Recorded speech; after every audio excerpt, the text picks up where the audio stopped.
Good evening. Dude79 here, just doing a quick mic check to make sure the audio levels sound fantabulous. Can't wait to talk to y'all. Missed you. He didn't miss you. He's so fucking fake. You can hear it. Even when we do a mic test, you hear tone? That sucks. I'm not here to balance it out then. Uh-oh. We'll be live in just a moment.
Welcome to another edition of Banter and Babble.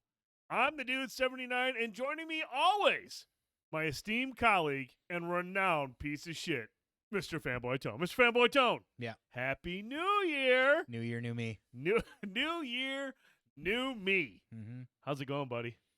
Fucking tired. But I'm all right. I'm glad that we're finally back. I'm glad that we're through the fucking holidays. Yeah. I'm sick. It's either COVID, herpes, or Definitely an STD. I mean, it's something, but I'm on drugs right now, so I'm feeling a little bit better. I'm cleared up. I'm feeling some high energy, but at some point, I'm going to come crashing down hard, You are. and I'm going to turn into a sniveling, just snotty I'm going to look like Snots the dog in Christmas Vacation. He just, like, one noise and just snot everywhere. That's going to be me, Snots the dog. But other than that, dude, yeah, man, fuck 2023 already. I mean, yeah, and hey, the good news is because of the makeup department, they've cleaned up your cold sores really well too. So can't tell there's any of those. They do a great job at like it's the shadowing and the lighting that works to your favor. You can tell Xmas is past. You both have new shirts on. I mean, we do. We do have some pretty dope looking shirts. I'm gonna actually turn off the overlay for a minute just so you can see. How dope these shirts. I'm wearing Lando's Malt Liquor 45. Lando's 45. And this is a Vader genuine draft. A Vader genuine draft. Tone, these shirts are pretty hot, dude. They're very hot. These are very, very hot shirts. Now, there's a reason we're wearing these shirts. Am I right? There is a big reason we're wearing these shirts, actually. Lay it on me, Tone. Why am I wearing this shirt? Tonight's episode is being sponsored by On Target Parodies, who happens to be ran by a good friend, just joined the Discord recently. He started this venture to take beer, logos, Star Wars themed things, mash them together, create t-shirts, swag, all kinds of fun stuff. So as you see here, a little preview of the website here as well too. So he sponsored tonight's show, gave us each a t-shirt. These are fucking sweet. I've been privy to being able to see some of these in the inception or the conception, whatever that word is, of this entire thing that he's been working on. And he launched this. Yeah, dude, pretty great stuff here. Some intuitive stuff, some great things he's done. So really excited. So yes, because he's sponsoring the show, he's letting you guys have a chance at getting a crack at some of these for a little bit of a discount here. So 15% off any of the swag here, including the koozies, the cups, the t-shirts. 15% off. Use code BANDB, B&B, for the next week or so, I believe. Yes. Through, you can get 15% off anything that you see there, any merch there. So really excited. Thank you, On Target. I know you might be something more out there as well too, but thank you for these shirts. This is the one I was the most excited about, of course, because I love Miller Genuine Draft. And when he showed me this the first time, I about shit my pants. He's like, "Here's what I come up with for you." I said, "This is amazing." Clearly, how can you not love the Colt 45? Lando's 45 with Cloud City in the background. That is amazing. It's fucking brilliant. And then he's got another one out there that I'm a huge fan of. A character named Lobot, who you see in Cloud City for a little bit. He's bald. He's got the band of electronics around his head. He did a Labatt's Blue, Lobot Blue. So huge fan of that as well too. Some great stuff out there. So thank you again for the t-shirts. Thank you for giving us this code and letting our community and friends. We'll probably blast that in some social media too to help get the word out there. If you're not into this stuff, no worries. But if you know somebody that is, let them know. Let them know there's a chance to get 15% off the swag right now. Share it with them. We just want to get the word out there. So thank you. We appreciate you On Target very much, and hope to continue to work with you in the future. And throughout the night, we will continue to post the link to that page so you can check out the items that he has on there. Like I said, a lot of cool t-shirts. That was just a fraction of what we showed you. There's a lot of t-shirts on there that are fucking really cool in all sorts of unique ways. So they're definitely worth checking out. And yeah, you can get 15% off for the next week if you use BNB as your code at checkout. I think you guys and girls will find something that you definitely like. I really dig this shirt. Yeah, I'm a super fan. And he's also got koozies. He's gonna coming soon. He's gonna have iPhone covers, phone covers that'll have like these logos on it. So it's gonna be pretty fucking sweet, man. So make sure you check it out. And we also know he is allowing us to give away a couple items tonight. Three items. We have three items to give away tonight. Yes, we are. What are we giving away, Tone? So we are going to do the first two are going to be for a koozie of your choice. Yes. And we'll get it shipped out to you. We'll figure it out. And then the third will be a t-shirt. So if you win, you'll be able to get a t-shirt. So we're going to do this first. All right, so we're going to start the first koozie one right now for the next 10 minutes. ! Enter to get in there, to be a part of it. And you have to make sure you're here to hit exclamation point claim if you win. So, starting that giveaway right now. I know it's been a minute since we've done a giveaway. Hopefully I don't fuck it up. Exclamation point, enter. There you go. Get in there for the next 10 minutes. I guess it's 10 minutes. I thought I did 15, but did I say 15 or 10? I said 10. 10. I did say 10. Exclamation point, enter. Get in there for a chance to win the first of two koozies. And later tonight, we'll do a giveaway for a t-shirt. But Tone? Yes. What? How was your Christmas? How was your New Year's? Shit. Well, it was definitely a different holiday season for me. I had to adapt around a little bit just with things going on in my personal life. So I did get to hang out with my mom and dad on Christmas Eve for the first time in probably 8-9 years, which was really awesome. It's something I used to do. I would just go out there and we would hang out. And as per usual, the three of us got drunk and wily. And it was funny because as the night progressed, they would do the bit back and forth, like, are we having another drink or what are we doing? Going to bed finally, and I kept saying, of course, one more time, kind of thing. And by the end of the night, we were starting to maybe lay down the groundworks of maybe going to Vegas sometime this year. Ooh. My parents are really fun, so I would escalated quickly. Yes, so I had a blast doing that. I got to see the fam, the nephews, and everything on Christmas Day, and then honestly, pretty low key this year for New Year's Eve. I drank a fuck ton of mimosas all weekend. Got up to Pinconning, hit up the cheese shop. Had one of the best mushroom Swiss burgers at a local diner up there that I didn't know about. Mushroom Swiss burgers. And dude, I'm telling you right now, like, it was melt in your mouth delicious. Now, did they use brown gravy on yours? They didn't. I noticed that's a staple for a lot of mushroom Swiss burgers. Which, like, you see a brown gravy with there. Yes, and which I'm on board for that as well too. I am a person who normally just wants the mushroom and Swiss, and I do a little bit of A1 on it. So you and your fucking A1, fucking bro. love that A1, bro. But but yeah, so I got some great food up that way. Because Sporties was closed that day. Were they closed? And, for the holiday or not closed? Yeah, on the first they were closed, so I couldn't hit them up. But no, yeah, so it was pretty chill. Had a good time. Spent some great time, some good quality time, and definitely appreciate that time I had this last couple weekends. So pretty awesome. Was it the one the cheese shop with the wall of hot sauce? I don't know. No, I go to the one that might be the cheese company because there's two in Pinconning. I go to the one with the general store. It's got the big mouse up front on top of it, because you can go in there and get like old school like candy, and they have like and they support a lot of like local businesses. I did hit up Northwoods wholesale outlet. This is the first time I've finally been there. I don't know if you've ever been there. I have not. If you're really into the outdoorsy thing, it's really extra great for you. But it's still fun to go in there and look around and check out stuff. Like they got wild shit, and you can go in. It's like a grocery store even too.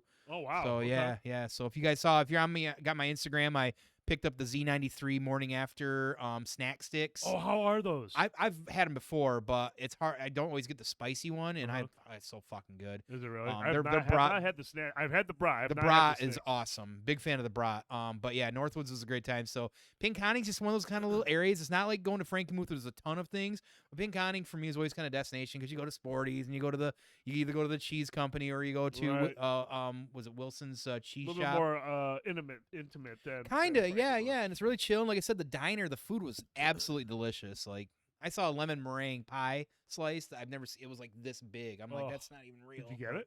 No, I was. Well, I mean, you just had a big ass mushroom Swiss burger, so probably no room. It was a massive fucking burger. But yeah, it was a good time. So it was real chill. Ketchup or A1? Which is the worst? Ketchup. Ketchup.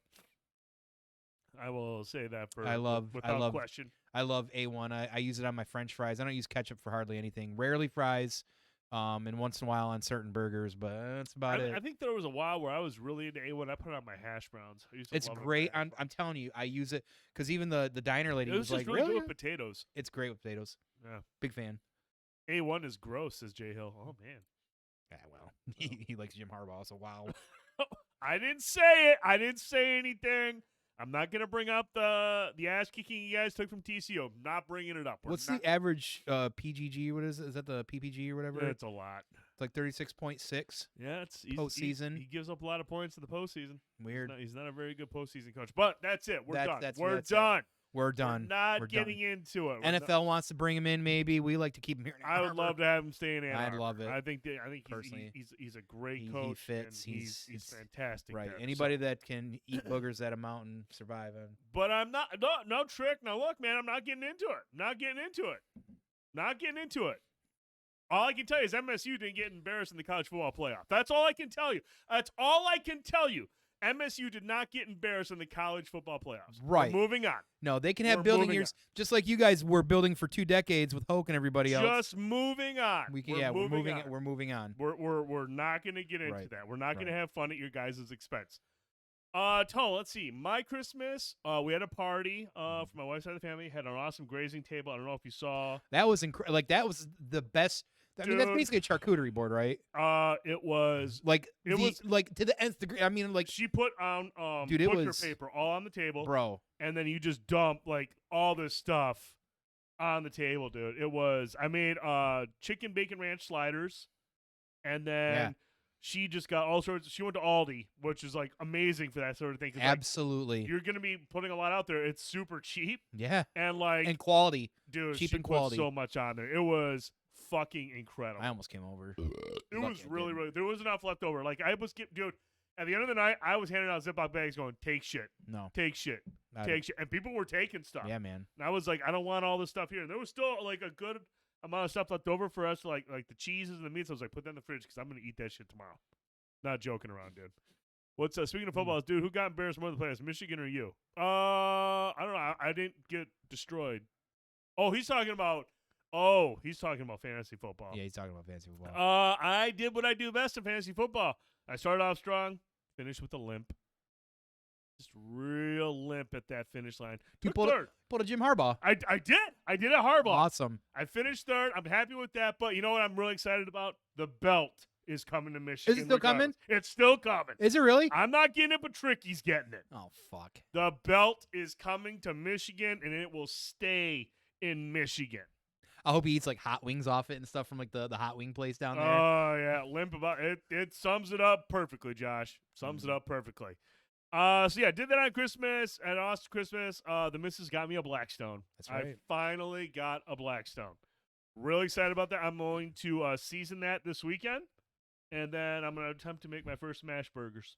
So that's what's up. I was on TikTok looking at all these different smash burger recipes. I'm like, I can't wait to fucking just kill myself from just eating so much unhealthy shit. And not only that, but like there are TikToks probably out there that just do Blackstone food. That's all they do. It's all Yeah, Blackstone. You just type in yeah. Blackstone, you just watch people make shit. It's Yeah, just like, man. okay, I just like this, like this, like this, like this. You know, it's just like, Yeah. it's so sexy. New Year's Eve, we went out to dinner with my in-laws. We had every intention of staying at their house till midnight. By about 10:30, I was like, pack up the car, get the kids, and then let's go. We're going home. I'm tired. Got home. Kids started like dozing off. We were watching the Ohio State Georgia game. The kick left the kicker's foot in 2022. I love that bit. Sailed wide left and to start out 2023. So it was a great start to 2023 watching Ohio State Right. shit the bed. Right. There's nothing better than watching Ryan Day just completely fuck up because he Yeah. thinks he's so amazing. Yeah. So that was really fun to watch. Mhm. And then yeah, man, that was pretty much it. It was a blur. It was over like. I was just See, like, you didn't check in on Miley and Dolly at all. No. Okay, fair enough. I Absolutely was not. way into that. Were you? Absolutely. That's incredible. I'm glad Yeah. you were. Yeah. But yeah, no, it was fun, man. It was a good time with the kids. Kids are back to school. I have a cold or COVID or herpes or something, but yeah, here we are. Now it begins that long process of winter in Michigan. And now is like The literally most depressing time yeah, of the year yeah, from yeah. now until first like the sun comes out in May. It is said when George R. R. Martin said winter is coming, he was staying in Michigan for a little while, he was. and that's He was yeah. here for a while. yeah. So now we're in the long bullshit process. that we are. Fucking Yep. hate this time of year. Yeah, yeah. New Year's has changed so much for me because of the college football playoffs being that day. I mean, it's weird. yeah. I mean, Because it used to be the day, not eve, right? Like, yeah. It's usually the bowl schedules and stuff like that. It was a chilly 80 degrees for Cuddles. fuck today. Cuddles. That was brutal, man. Piece of shit. Are you feeling okay, Cuddles? I know he had a day. He had a day. He had a day. He had himself a day. Yeah. I don't want to repeat all the stuff that he was going through. I'll let him take care of that. But it's all like he had himself a day. He had a day. He didn't die. No, that's the good news. That's hey, you know what? Mhm. That's a We're- win.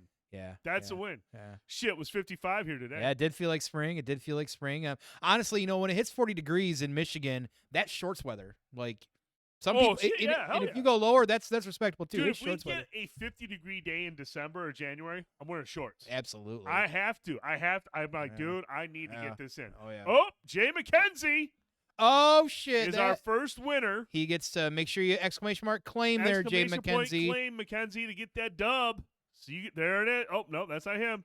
Is he here? I don't know. I he saw might. him here. He's probably drinking he was here tequila. for a minute. Or he's There he is. There he is. All right. Congratulations, you One get the koozie. first OTP koozie on Target Parodies koozie. My man made homemade corned beef today with a horseradish sauce to go with it.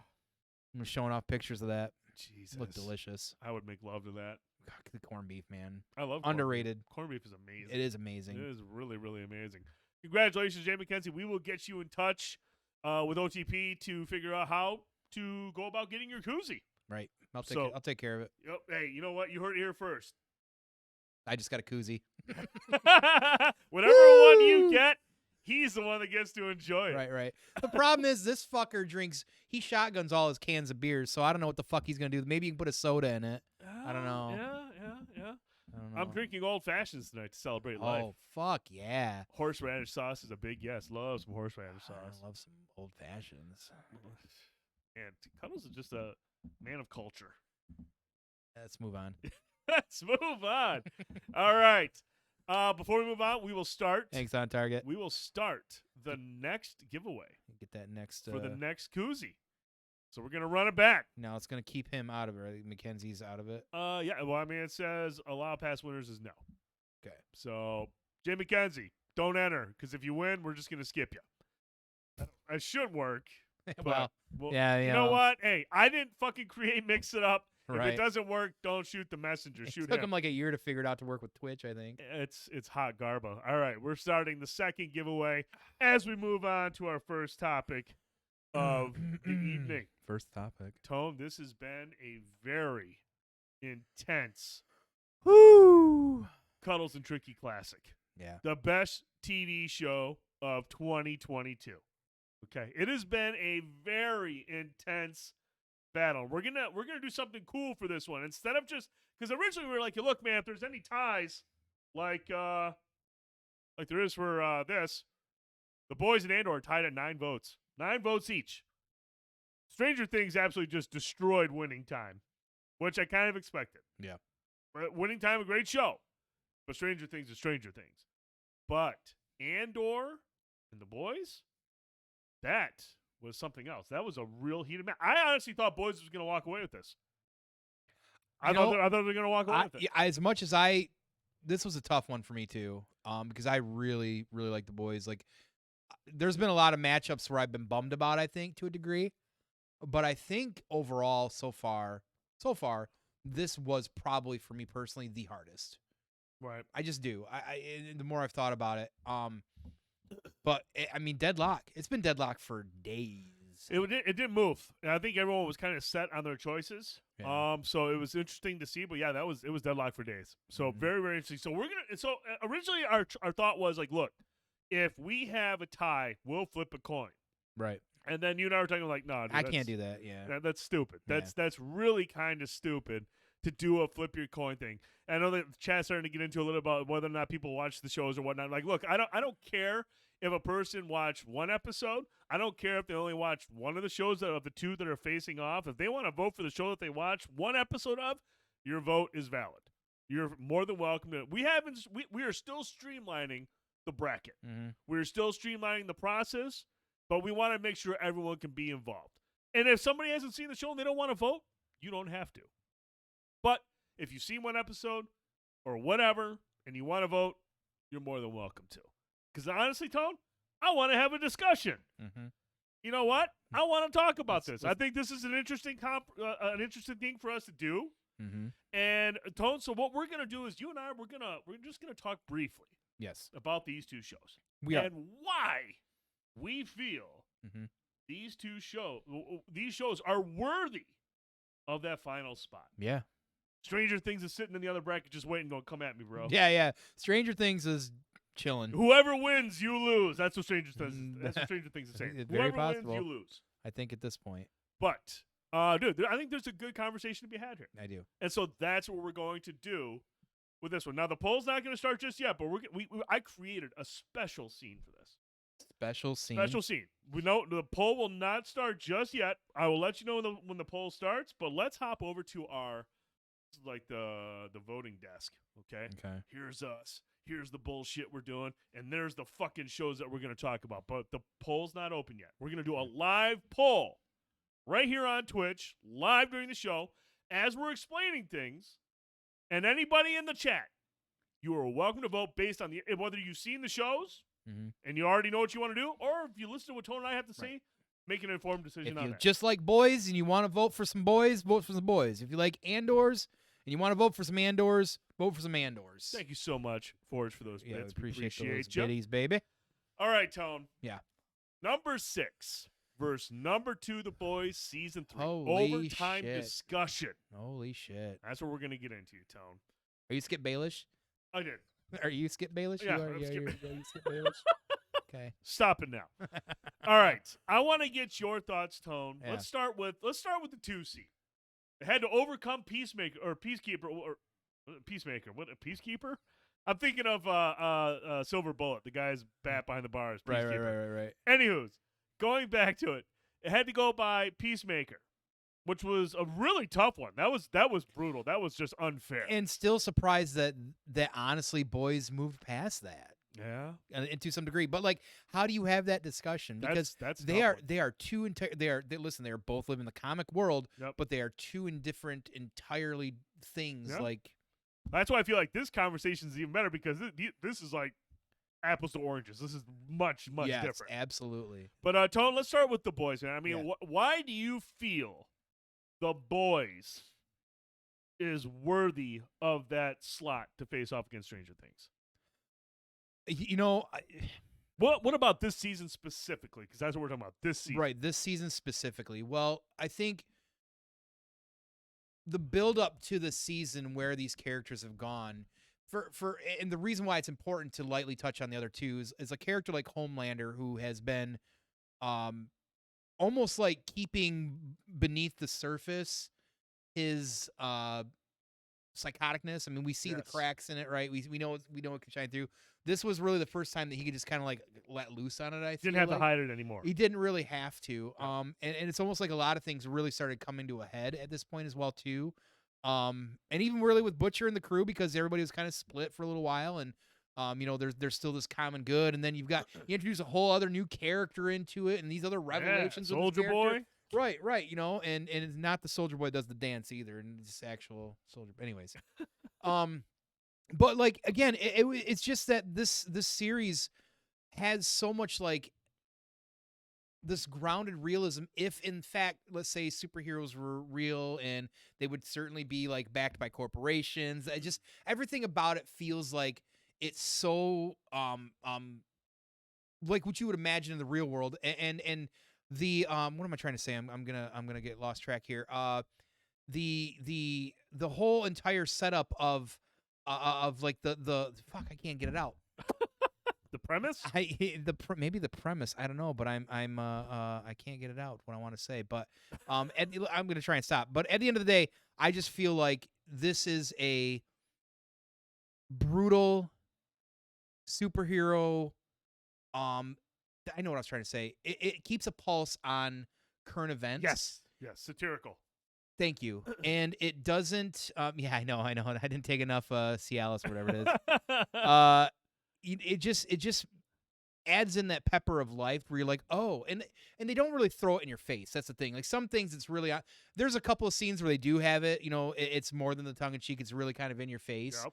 But how they use current events in this season specifically just felt like it was part of the flow of the story. Yes. Yep. So again, that's another thing that I felt like it made it feel like it was so grounded and could honestly be pseudo realistic as well too. So I really, I don't know, this season, I've loved the entire seasons of this series. I just felt this season when it came to a head and you're getting these newer revelations. And it's almost like even at the end, you're like, where's it going to go this way? Even with the kid, you know what I mean? So, and I'm a big fan of Butcher. I love that character. And, you know, and you're finding out that some of the people you like, they're like, everybody's kind of a snake. Yeah. Everybody in some way at some point in this series, even Yui, it's kind of a shitbag. Yeah. Can be a shitbag, and it's because starting to blur the lines a little bit between the right, because you're continually given. It's kind of like how I always said The Witcher 3 was. Like you're always given two choices. It's just like in real life, you're given shit or a bigger piece of shit. Which shit are you choosing? And that's what happens in this season. Was like they're faced with these which way are we going consequences, right. And each one is just another bag of shit. Well, that's valid. That's a good point. No, I'm with you, man. Like the gritty nature of the show and its premise is just so appealing because it's so different from other superhero content that we have out there today. Obviously, Peacemaker is kind of like following the same footsteps here, just kind of like the gritty nature of being superheroes. But I love the fact that this show is ultra violent, but it's done in a way where it's not just to be violent. Like, it does it to show just how dangerous these soups can be when they're unregulated and when they're just free to do whatever they want. It really drives home the point that they're very incredibly dangerous, especially when you give these abilities, these powers to really shitty people, like you mentioned. So I love the fact how they really drove that home this season, especially with Homelander. Like, he's no longer afraid to let people see his emotions. He's no longer afraid to let people know that he is completely unhinged. And like you mentioned, man, the way that this season specifically really finds ways to connect with our society and current events and kind of like bring that into that universe where a lot of people can relate to things. I think that's fucking really cool. And then also the Soldier Boy arc was really good. I really like Soldier Boy's arc, especially the reveal at the end of the season. Mind-blowing stuff, and the dynamic between him and Butcher and even him and Homelander. I was just like, dude, this show's getting deep. Like you said, you're starting to blur the lines between are we really enemies or do we have more in common than we think? And then we also got a lot of more development with Frenchie's storyline and also with Eminem's storyline. And like you said, Huey's.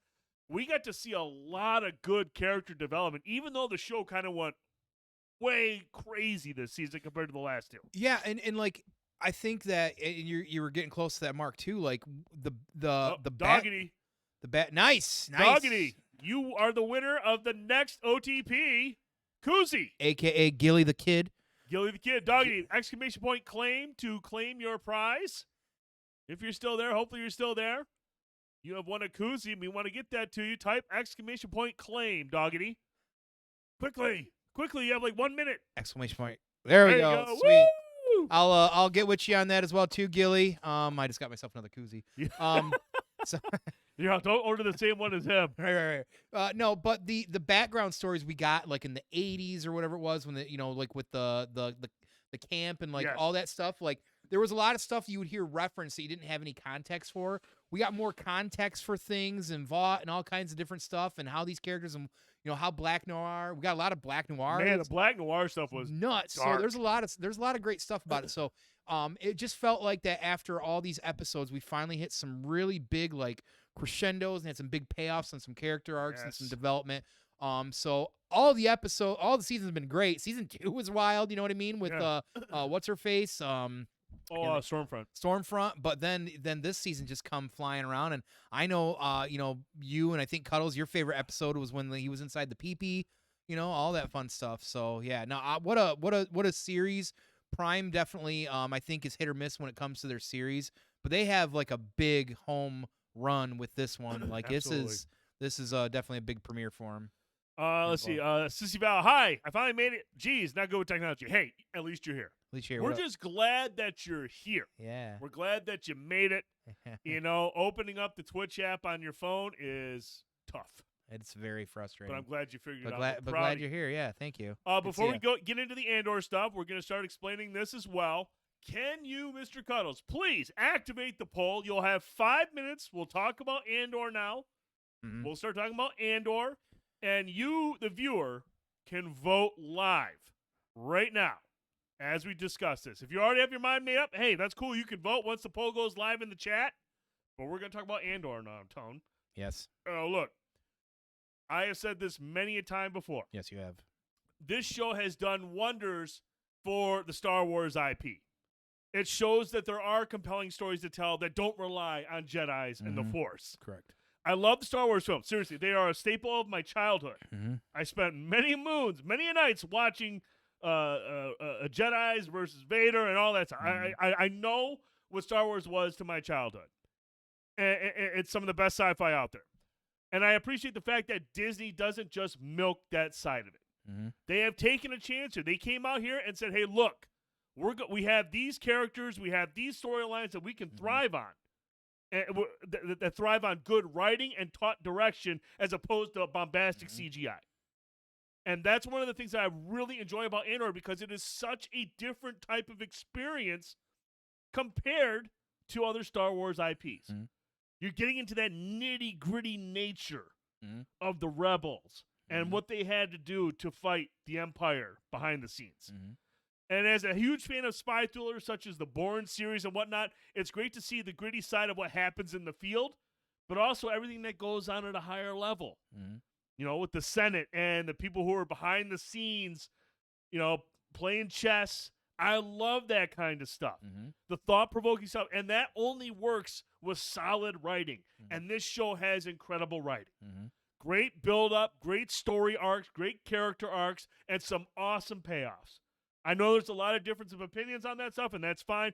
I thought this show was absolutely incredible. Mm-hmm. And that's why it still gets my vote that Andor is the best show between these two. Even though I love The Boys Season 3, Mm-hmm. Andor still takes it for me. Your thoughts on Andor? Honestly, I talk a lot about Star Wars around here, and we'll continue to talk about that throughout the episode. But, for me, as somebody who loves all things Star Wars typically, and will, as much as I love it, it's kind of a curse as a fan of Star Wars. There's a lot of things you hate about it too. For me, it's definitely Andor as well too, and that is because as much as I love The Boys and I love everything that it does, I am a sucker for these drawn out character developments, these different perspectives, especially in something where if you take, again, I keep saying this, if you just didn't know or forgot that Star Wars was even part of Andor, it's an incredibly well written show with a compelling character stories and these build-ups that will trigger a couple episodes, and all of a sudden like something happens, and then we reset and we start again, and then but it's just a grain of sand in a beach full of characters and wealth in a galaxy far, far away. And like, again, like Rogue One comes out of nowhere originally, and it was just like blown away by, I mean, it's one of my top 3 favorite Star Wars movies, second favorite, I should say, blows everybody away with its depth and almost this grounded realism, seeing different sides of what you wouldn't expect of heroism and everything too. And sometimes how you have to, as we've said, sometimes you gotta crack a few shells to make an omelet. You know what I mean? That's just how it works. And this show does a really good job of doing that. There was a scene with Skarsgård where he's on like this platform in the bowels of Coruscant, and it's one and this year, and it's one of the most, like, even in compared to some movies, like an amazing verbiage scene where he sits there and says what he says, and you're just like, that was commanding and very powerful, right? And again, like that kind of thing, those sort of things, those sort of character developments, those long drawn out things. Like, could you make an argument maybe it needed to be shorter? I think some people feel like it could have been. I don't think it needed to be. I felt like it was perfect. I mean, you saw a lot of things that you wouldn't normally see, but I at the end of the day, I don't know necessarily if this is for everybody as a Star Wars fan. If you enjoy all the fun Jedi stuff, maybe you don't enjoy the Andor thing. Right. I feel like me and like some of the other guys who are super fans of the Star Wars stuff, like for at least me, I'll say, I like having different styles of storytelling and different types of characters being told as well too throughout the playing field of the galaxy, because there's so many characters and so many things that we do or don't see. So for me, for what it was worth, I feel like this is the strongest series this year. I love good writing. I love boring shit. Like I watch like, Martin Scorsese films, which people probably don't even know who that is, right? But I'll watch these long, boring films and stuff like that over and over with these boring dialogues, and I love that kind of storytelling, and I feel like I got a lot of shades of some of that great writing that you would expect from things like that out of Andor. So for my money, I couldn't pass up on this for being my favorite shows here. Oh man! All right. Well, I mean, there's our take. Look, there's people disagreeing. Right, I know. That's fine. Yeah. What did Ford say? Well, after that take, I'm definitely voting for The Boys. Jeez, dude, no, I did. I put in my vote, Cuddles. I told you I'm gonna vote. I'm a part of this vote. If you can sign under Fanboytone on your phone, go vote, man. I just voted. For what? Fuck, you know what I voted for? It was Lock at 50. Oh. I'm voting, baby. Last bracket. Last bracket Come forever. on, man. How much time is left? Cuz does it say? Won't do anymore. It is done. Okay. Woo! Who won? Andor with the win. dub. How much? I can't even see.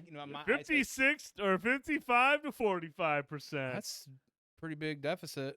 10% is pretty big swing. Yeah. I was in airplane mode. Sorry. Yeah. Sorry.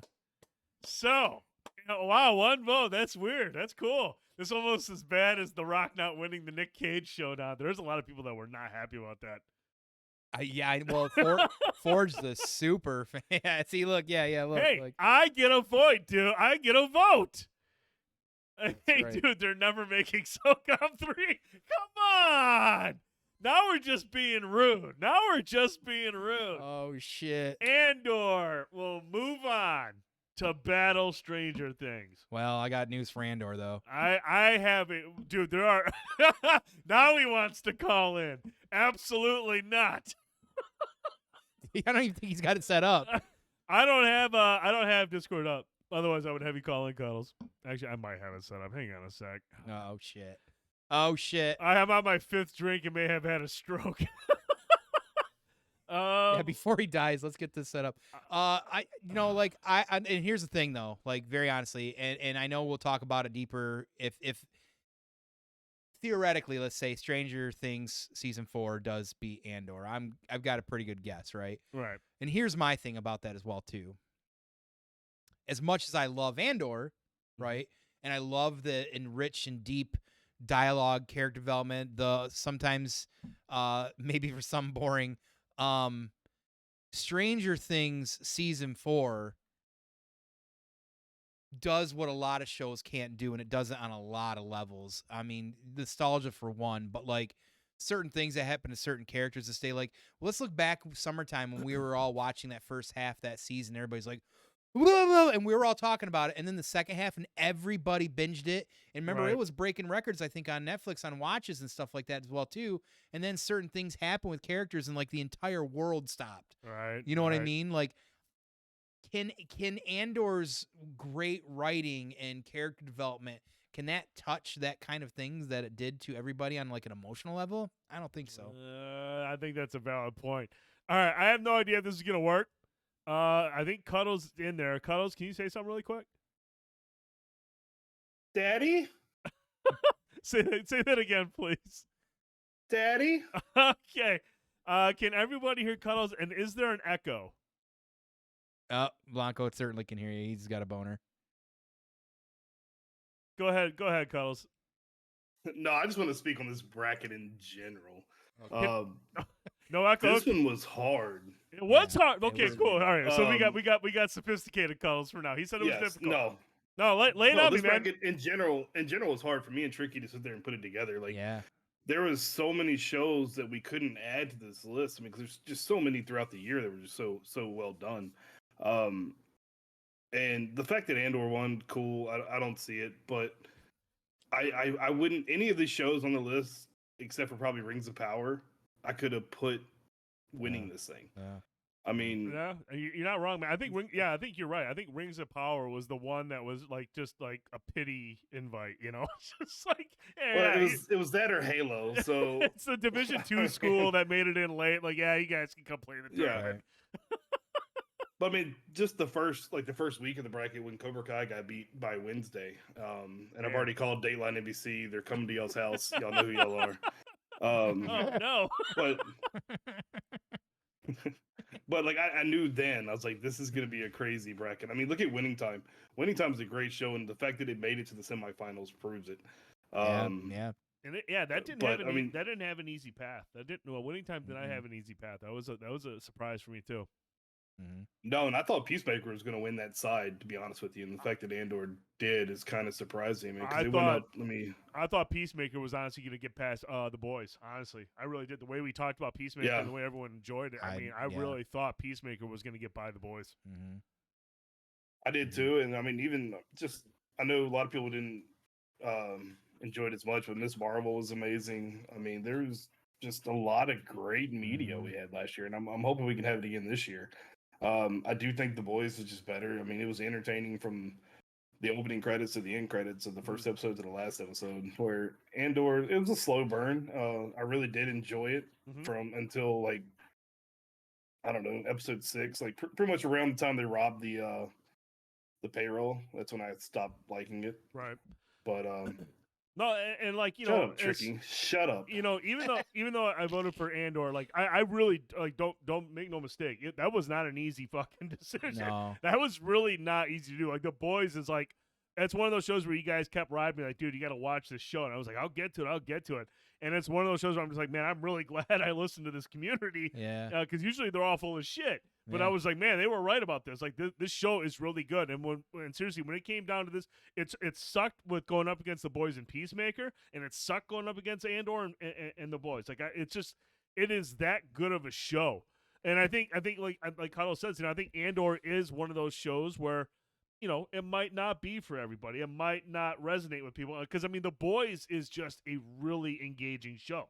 Mhm. And I think maybe the part of it is maybe Andor, that type of stuff is more, I don't want to say niche, but it's just maybe it doesn't resonate as well with a lot of people whereas maybe The Boys resonates with people as a whole more than Andor. Right, and I think what's unique about this is, first of all, they are definitely two different things, and we also got to keep in mind is that not everybody is full of deviant debauchery like most of us here. Where a lot of us are pieces of shit, and we admit that.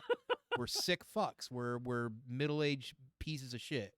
I mean. Well, me and Dude are not. Oh yeah, I was gonna say, don't speak for yourself. Yeah, I fuck mean, both. You're having a self-intervention. That's fine. I've heard those Friday night conversations when we're sitting in Discord. Fuck off. Yeah, but you paid to hear it, so you're you're the piece of shit again. So you look at the bracket, like I said, in a whole, not just this week. Like, look at the shows that just got stomped. Obi-Wan just got cremated out of this thing. Obi-Wan got wiped it was out. a good show.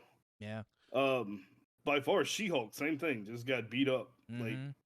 And they were all, She-Hulk was okay all 45 minutes of the whole season.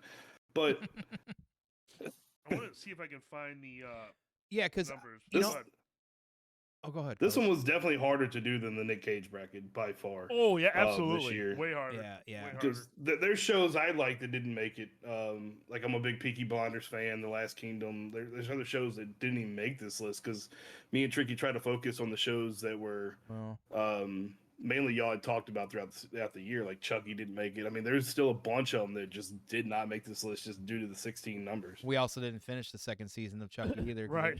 Yeah, me either. I watched like 2 episodes. I 3/4 away. I think it just kind of starts dropping off personally, but I do want to finish it because I really did like the first season. I really got to liked it. See the Rogues Gallery I think it just goes back to what Cuddles is saying, man. Like there was just a lot of shit to watch at the end of the year. It's really hard to sit there and be like, okay, I'm gonna binge this show, or I'm gonna try to watch this show and watch a bunch of episodes. Like it's really hard to fucking squeeze in 7 or 8 different shows. And at the end of the year, obviously summer and fall, that's where all the big shows started coming out. And some stuff is gonna be more fresh. And just like, the debauchery and the six, because very honestly, there's gonna be people out there that probably watch The Boys like, I can't watch this, it's too much. Some people can't handle the kind of stuff they were showing in that.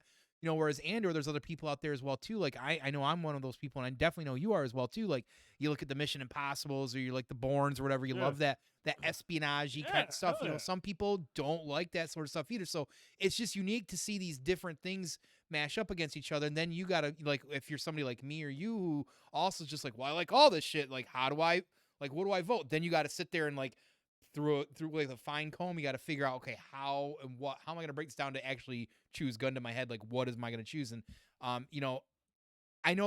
feel like it would almost seem obvious for me just to choose because of being Star Wars, but that's what's unique about it. This one is that it wasn't, because look, like I don't even think I voted for Obi-Wan, believe it or not. Well, like, oh really? Yeah, because Obi-Wan was up against some good stuff as well too. What you got, Cuddles?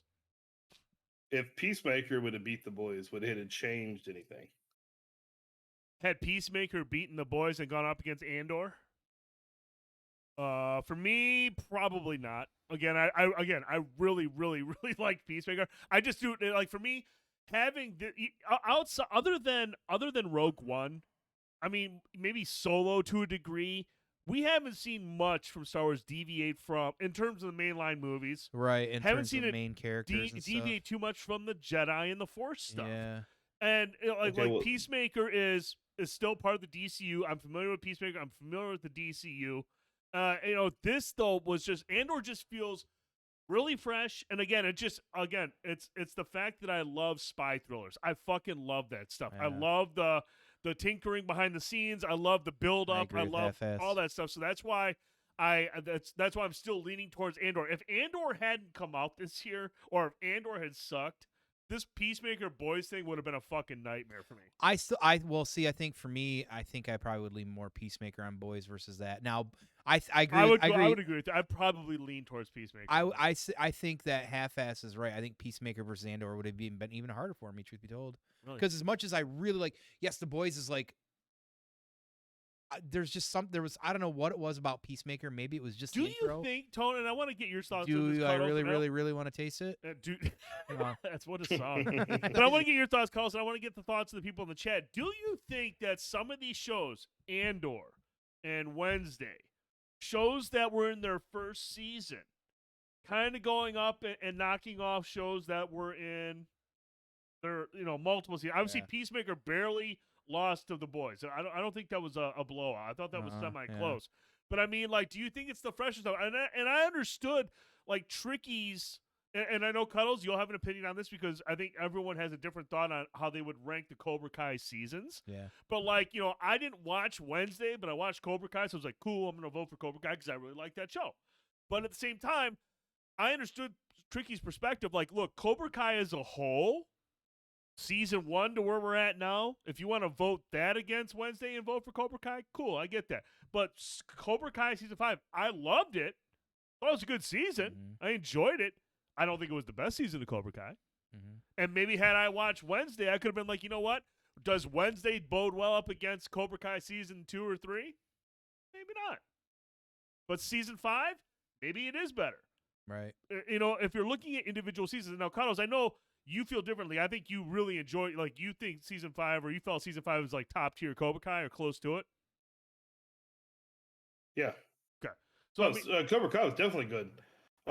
This season was amazing. I understand what Tricky's saying about the one episode they went to Mexico, but they also had to finish that story arc for the character development for Miguel to get past that whole looking for his father thing. That's what Tricky can't understand because he's fascinated by. I think the other part of it is though, it's like we've seen Cobra Kai for 5 seasons now. And I mean, Cobra Kai is going to continue to be Cobra Kai. It's not going to, like, if they deviated from the formula that has worked, then it leaves it open for, like, criticism and fans be like, what the fuck? Why are you not doing like you used to? And so, like, I've gotten used to it. I know what to expect from Cobra Kai. Mm-hmm. And it usually lands, and there's usually a couple, like, oh, that's cool. I didn't see that coming. But for the most part, I know what I'm getting from Cobra Kai. But after, like, 5 seasons, and we talked about this before in the past with shows like Game of Thrones, at what point do you get to the point where you're like, okay, maybe we're starting to overstay our welcome a little bit. Maybe now we're not coming up with anything fresh, whereas Wednesday, a Tim Burton joint with an awesome Jenna Ortega, watching something like that, first glance, you're like, man, this is fucking really good. Mm-hmm. And this is, like, more impactful to me than another season of Cobra Kai. And I think what also, for me as well, to say on that, because I did watch the Wednesday series, is that I was really surprised on how much it wasn't what I expected, and it ended up being, like, way better than what I thought it was going to be as well, too, and different, because I thought it was still going to be kind of like almost kind of tongue-in-cheek, and I knew it was named Wednesday, but I didn't realize it would lean so much more into her as a character and everything that they did. I just overall was very surprised on how good it was, and it didn't even really look overly Tim Burton, which I thought was kind of ironic, is weird too, because usually he's like a Sam Raimi type of director. He's kind of like, you can kind of tell, you almost kind of can't tell. Movie, and I wonder if that kind of played a part in it too. Like, I just feel like there's a lot of interesting factors with that one specifically. Go ahead, Well, I think some of them too is just when they come out. Like, you just watched Andor, right? Yep. We all just watched Wednesday because it came out in November. Yeah. I'm gonna go back to Peacemaker. Go back and watch Peacemaker the first time. What if it came out in November the same time? That's true. Some of these other shows. Dude, that happens to a lot of games. Because that happens to a lot of movies when they release earlier in the year. When Oscar season comes around, they kind of get lost in the shuffle. I mean, obviously, a game like Elden Ring, that's the exception, right? Because that came out in fucking February or January, and it still won multiple game winners. But there's a lot of movies and games, TV shows when they launch at the beginning of the year, and then you have an abundance of other movies and shows that are really, really good. They kind of get lost in the shuffle. So I think Carlos makes a good point. Had Peacemaker, which is a fucking awesome show. It's the first season. Had that launched in November or October, this might be a different discussion. Could we having because it's fresh in your mind. It's you're just like, fuck, this show is crazy. Whereas, like, yeah, you're still like, man, that show is fucking cool. But I'm watching Andor right now and I'm mind blown. So maybe that's and then we'd all have to ask ourselves, do we really want to taste it? Do you, dude? Man, I'm doing the what a dance song. right now. You can't see it. Yeah, right. I wish we could. We should get a dance cam and have it at Cuddles' house. That'd be hot. If it's Oh, 80 you should. degrees, You I'm might going. catch something that'll catch TOS though. Right. I'm just sitting there doing the helicopter. But That's funny. one more thing before I go, though, I Yeah. do have an idea for the next bracket. And, Oh, Oh. teaser. We get a So- little foreshadowing. So we've done movies so far. Yeah. Yep, We just did TV. we did. Yeah. What about best multiplayer gaming series? Oh, so You have to have more than one SOCOM. game in there. So SOCOM, Halo, Gears of War, Okay. Call of Duties. That sounds like a good. That sounds like a good idea. But no. Has to have more than one entry. I mean, GoldenEye is like the grandfather of like multiplayer. Yeah, you go back and play that in We- your I'm doing N64, see how much you series, like though. it. But I mean, how many GoldenEye games have there been? Like, hasn't there been a couple of like remakes? There was there's been one or Eh. two like remakes or reboots of it, and then there was like the early PS2 member had How like many some of in the those. series do we have to have? Is it like But- 2, 3? Like, what's the cutoff? Say at least 2. 2? Okay, all right, 2. But have you gone back and played GoldenEye lately? Fuck no, and No. I would when it came out. Yeah. Yeah, go I'm play. not, Go when the play new it. one comes out, I'm not Yeah, playing go- that shit either. Yeah, anybody want to go back and play Yeah. a controller with one analog stick and joy? Hey, if I you know want- it's coming remember- out on Switch, and that thing looks like hot garbage. Yeah, remember, and if you want to play multiplayer, you have to play it on the Switch. What is this 96? He says. I think that SOCOM was 2003. Thank you very Twisted much. Metal should be in there. Ooh, Twisted Metal. That's nasty. that's a NCAA football was a really great online dynasty league. Had Oh a my big, God. good, a lot of fun with that Well, shit. I was thinking about with this one though, doing like just shooters, Shooters. just so we don't have the Yeah, we don't want big Jay Hill to bad be a in part there. of the conversation, anyways. Yeah. Fuck off, Jay Hill. I'm just joking. I'm a big NCAA football guy. I love that game. But no, I think a good multiplayer experience that could be a pretty heated topic. Now, if you want to do best shooters of all time, then we can break it up into the individual categories because like any of the bad companies are better than the rest of the battlefields Dude, combined. fucking So- thank you, Yeah. thank you, Yeah. thank you. I think everybody agrees See, with that. you know what? He's a piece of shit, but the man's cultured. He understands what the best Battlefield games That's are. right. Yeah, Bad well, Company Bad games Company were is the supposed to be fucking the best, dude. Oh my god, I love playing OG Doom multiplayer back in the day on PC. Holy shit. Man, we got All right, so we'll do shooter. Ooh, man. Quake. Best That best sound good to shooter, y'all? best shooter or best multiplayer shooter? Just going best shooter. Best multiplayer shooter. We'll do multiplayer shooter. Now Twisted Metal is still a shooter, so it's in that I mean, bracket. you are shoot. It's car combat. Technically, yeah. It's Okay, good. I shooting. just want to throw it in there because Can we throw in Destruction All Stars? Vigilante 8. Yeah. Whatever. Hot garbage. All right. Viva Pinata. Ooh, there you go. There you go. Dude, I am a huge fan of Viva Pinata. You Oh, can't- dude, you I can't shot even- my you can't even load so many s- you times can't doing the even spell romance it. dance. Dude, I know, man. Dude, did you ever play that shit? No. it Oh, sounds dude, stupid. I would. Sounds made up. No, it's amazing. Sounds terrible. All right, well, Hey, I love Cuddles. you. I don't like tricky. Well, Hey, we appreciate Seriously, you. man, we appreciate you. We appreciate you guys putting this bracket together. I know it was difficult, but it's been a lot of fun. And Yeah. tomorrow morning at 9 a.m., the polls will open Mm-hmm. for number 6 Andor going up against, was it number 3 or number 6? I don't even know. Like Stranger Things is something ridiculous, like ninth or some shit or something Well- goofy. Either or, Either Andor versus Stranger Things will be live at 9 a.m. And next week We will we'll talk talk about about it. the winner. Make sure to hit that Discord if you're not. Exclamation mark DIS, I believe, is the code. You Is can that put it for in there. Extreme Elements? Because I don't have it up on Yeah, here. yeah. I don't know if it Yeah. is. One more thing to remember about this bracket too. Exclamation Ooh. mark. There was like 9 points separating first place and last place in this. So that's how close it was Jesus all Christ. this whole bracket. Telling you, man, it's been intense. There it is. Thank you, Trick. There it is. Yeah, there's the Discord. Thanks, guys. All right, Cuddles. We appreciate you, All right. man. Appreciate your input, brother. Bye, daddies. See ya. Man, he's so sweet when he says daddies. All right, y'all. We want to run Uh, that other. Oh, we're waiting, aren't we? Never Oh, yeah. No, we can run that. We can run the other on. You want to do it? Yeah. Let's Hey, get that. while we're at it, before we move on to the next topic, let's start the third and final giveaway. This time, you have the opportunity to win On Target Parodies t-shirt. So, we're going to start it up. Someone's going to go for 30 minutes. We can give you all time to talk, hang out, Wash your hands. wash your hands, wash your ass, Right. clean it all up really good. Grab a sock. Not the one on the couch. or in the cushions. Or the cushion. Stay away from that one. Come out, it's like a frozen You pull it piece out of and like. says, Yeah, oh my god, Daddy. Stay away from that one. Yeah, toss that one away. Of your choice. There it is. Okay. Looks like so broccoli, we're going to get this at 30 minutes. burnt broccoli. Going to get this started for your chance. And if you want a koozie, you can enter for this. T-shirts, I'm going to allow. Okay, T-shirts, I'm sounds gonna good. allow. Great, I agree. Get in there. 30 minutes. OTP T-shirt of your choice. I'm going to put the link in the chat so you guys can see your choices of T-shirts. In the meantime, there's that. Click on that link. That'll take you over to their site, and you can take a look at the T-shirts on the T-shirt section. Very Your excited. Chance to win Very excited. a dope-ass shirt like this. Now I want to see everybody out there that exclamation mark enter. Get yourself a sweet T-shirt or the potential to win a sweet T-shirt. You want this T-shirt. All right, T-shirt. Tone. Yes. We're going to stick with TV.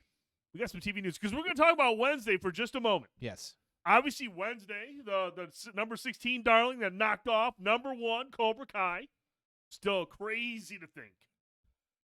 But obviously, Wednesday is one of the biggest shows ever for Netflix. It's one of their biggest shows crazy. ever. And while Netflix is out there canceling shows left and right, cancel one of the shows that you like. $18.99, one season, intriguing. He's mad. He's big mad. We're not even get season 2. Fuck. He's big mad. I mean, come on. Not happy about it. So they're out there canceling stuff. But Netflix is also known to, when a show does well, they're quick to say, yeah, we're getting season 2. Yeah. You're going to get it. Netflix wants to let you know, not only are they canceling shows, but they're still renewing shows or they're bringing back shows for a second, third season if they're really, really good. But we haven't heard anything from Netflix regarding Wednesday. I was like, hey, are we getting a season 2? It was really fucking good. Tricky's like writing them every day. Where's my fucking season 2 announcement? Right. Here's the situation. He's doing like the Stan, like the Eminem writing Jenna. Ortega. Tears come flowing up my neck. Dear Jenna. Dido. So while Netflix is the distributor for Wednesday, the show was not made in-house. Rather, it's an MGM production. And Tone. This is some news. Back in March of 2022, Amazon and MGM closed on an $8.5 billion merger, which means Amazon owns MGM. At the time this deal was made, Amazon said they had no plans to make all MGM content exclusive to Prime Video at the time. But geez, sounds like Wednesday was a pretty big show for their main competitor, Netflix, or one of their main competitors. There's a lot out there now. So people are wondering, is this going to be a problem? Like, what is going on with this? And here are some of the scenarios that seems to be that are possibly what's going on right now. One, seeing as Netflix is one of the Prime's biggest competitors, could Prime just get all nasty and be like, yo, we're taking that. We're going to go ahead and just take your production and we're going to put that on Amazon Prime. How often do you see Prime playing nice with everybody else? Never. Right. But, I mean, that would take a lot. I mean, that would take a lot. I mean, you're switching a lot of parts around. Does that mean Jenna Ortega would be on board? Does that mean everyone else would be on? I mean, everyone's got a price. So, I mean, at the end of the day, if Amazon comes with the Amazon money, it's not all that different from Netflix money. You're still going to show up. Or does Amazon go to Netflix going, yeah, you can have it, but we're going to, the price on that license is going to go up just a little bit. Just a little bit. We're going to talk about that Netflix money when it comes to that pricing. We don't know what's going on with this yet. So that's just it. So like right now, as it sits, like are they behind the scenes? This conversation, and no one's speaking about it. No one's speaking about it. I think that's really interesting. I never thought about that. I mean, I knew that the Amazon had purchased MGM because there was like, oh, the Bond movies are going to Amazon. But man, which would be nice when it comes to something like Wednesday, which again was a massive show for Netflix, an MGM production. Amazon's got to be sitting around going, well, no, hang on a sec. That's costing us a little bit of money. I think we're missing out on some stuff. Now, didn't one of the things come up because MGM that they said that, hey, maybe they'll stick with the series, but let's do a movie or something. Right. I mean, that's possible. They could do that. But, I mean, a movie is, one movie. You do multiple seasons Right. of Wednesday. That's, I don't know, man. That's. But I guess it would. My point is, it would depend on how they move from the series. Oh, I see what you're saying. You know what I'm saying? Like, okay, sure. If they say Prime takes the series, puts it on Prime, Right. and it gets some X amount of subscriptions because people are like, oh, I want to see Wednesday or whatever. Right. And then all of a sudden you've put forth money and say, well, let's do a fucking movie. Like, it starts with the series, let's do a fucking movie. Like, and I'm not saying that's the best choice for a series. I think at this point, I think a lot of us in agreement, we like the longer drawn out, Yes. like works better this kind of route. Yep. I think here, for instance, here's an interesting one, and I don't want to get too far off the topic, but like Chucky season 1 compared to season 2, so great as season 1, but Yep. maybe 2 would have been better with less episodes or Right. been a movie instead, maybe to finalize it out. So, I guess it depends maybe on the roadmap with the series as well too. Like, what would you do if you got something like that? So.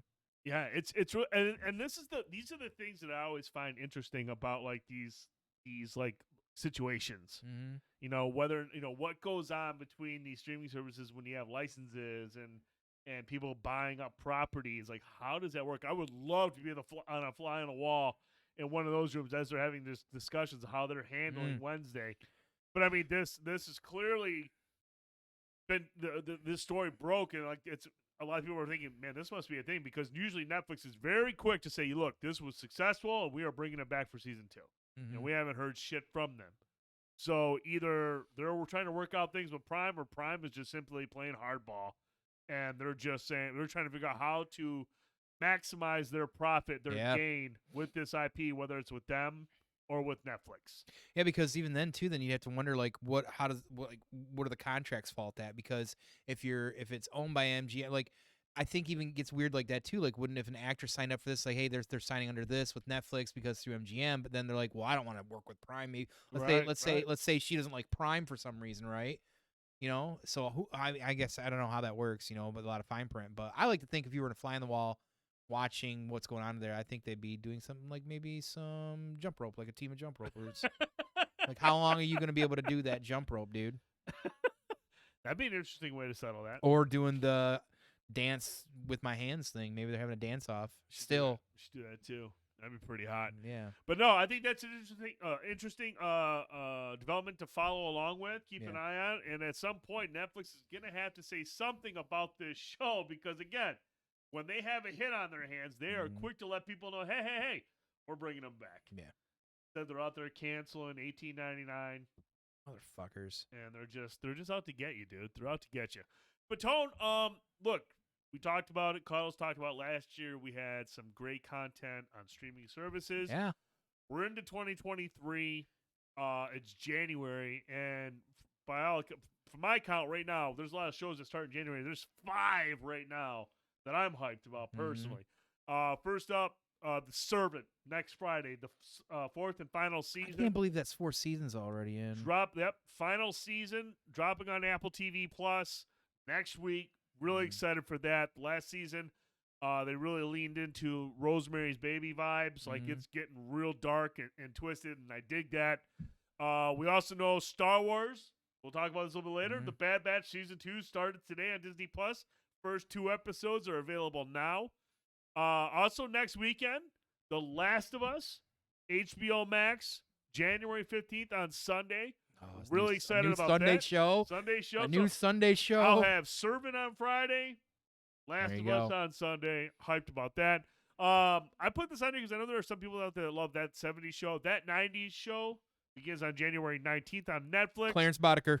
And then last but not least, and I know you didn't know this was coming. I did not realize in January already. The Legend of Vox Machina Season 2 begins on January 20th on Prime Video. So Friday the 20th, Legend of Vox Machina Season 2 fucking exciting. begins. And I know that's a show that we all were like, everybody part of the community really enjoyed that show. Yeah. The humor, the violence, it was just a really well done show with really good writing. So that's tricky. It really is. It is. It's a real thing. That 90s show. Yeah, I'm surprised with all your pulse and the teenage bopping going around, you wouldn't know that one. So you should feel old, Trick, because I feel old. Yeah.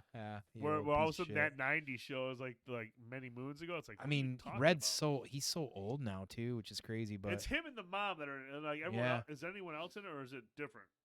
Like a lot of the cast is coming back, except for the sexual predator asshole, whatever his name is. But the guy with the shades. yeah.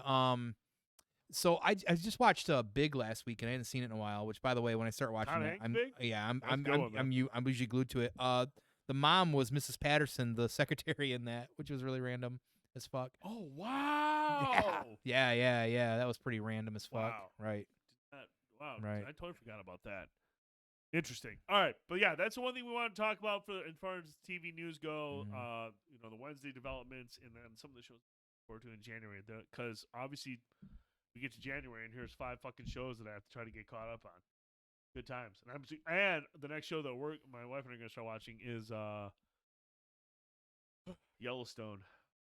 Oh, you're gonna finally take the plunge. Yep, we're going chronological. We're gonna start with Oh. earlier stuff, Okay. and work our way up to the main show. Have no idea when I'm gonna get to that. I want to get to that, Mhm. because people won't leave me alone about it. I love Costner. I get the same pressure from that regarding that I got from you guys with the boys. Like, you have to watch Yellowstone. Yeah, I know. Really? I got to get to it. I just don't know like when I'm gonna be able to fit that in. Because I think some might know. Like I watch like outside the stuff I got to watch for this. I'm either gaming or just watching a ton of different shit as well too. That some of it's like you got to watch this. I'm finally going back through and watching as well too. So yeah, I need to jump on it soon. I don't know. All right. Well, let's move on to our next topic. Tone. Same show but better. Fair enough. We are going to talk about ViolentNight. Now, this came out. I do not like that. I don't like that at all. That is way too small. There you go. That's better. Pop. It's got to pop. You got to know what we're talking about. Pop. Just watch Sons of Anarchy. It is the same show but better. Yellowstone compared to Yellowstone. My wife is watching it. I just can't get into it. We're talking about Yellowstone. That is a hard sell for me. I want to point out With that Sons of Anarchy. This actually kind of stems from wrestling to a degree. I hate cowboy shit normally, and I hate biker shit. So it's usually hard sells for me to watch that kind of content. Cowboy shit, really? Yeah, everybody's always Tombstone. You're like, no. well, it's selective. Okay. I mean, look at the fucking cast for Christ's sakes. You know what I mean? Valid point. But like, I just like the culture and all that shit. Like, it's stuff that just doesn't interest me. And I know everybody says because I love Ron Perlman. Like, why have you not watched Sons of Anarchy?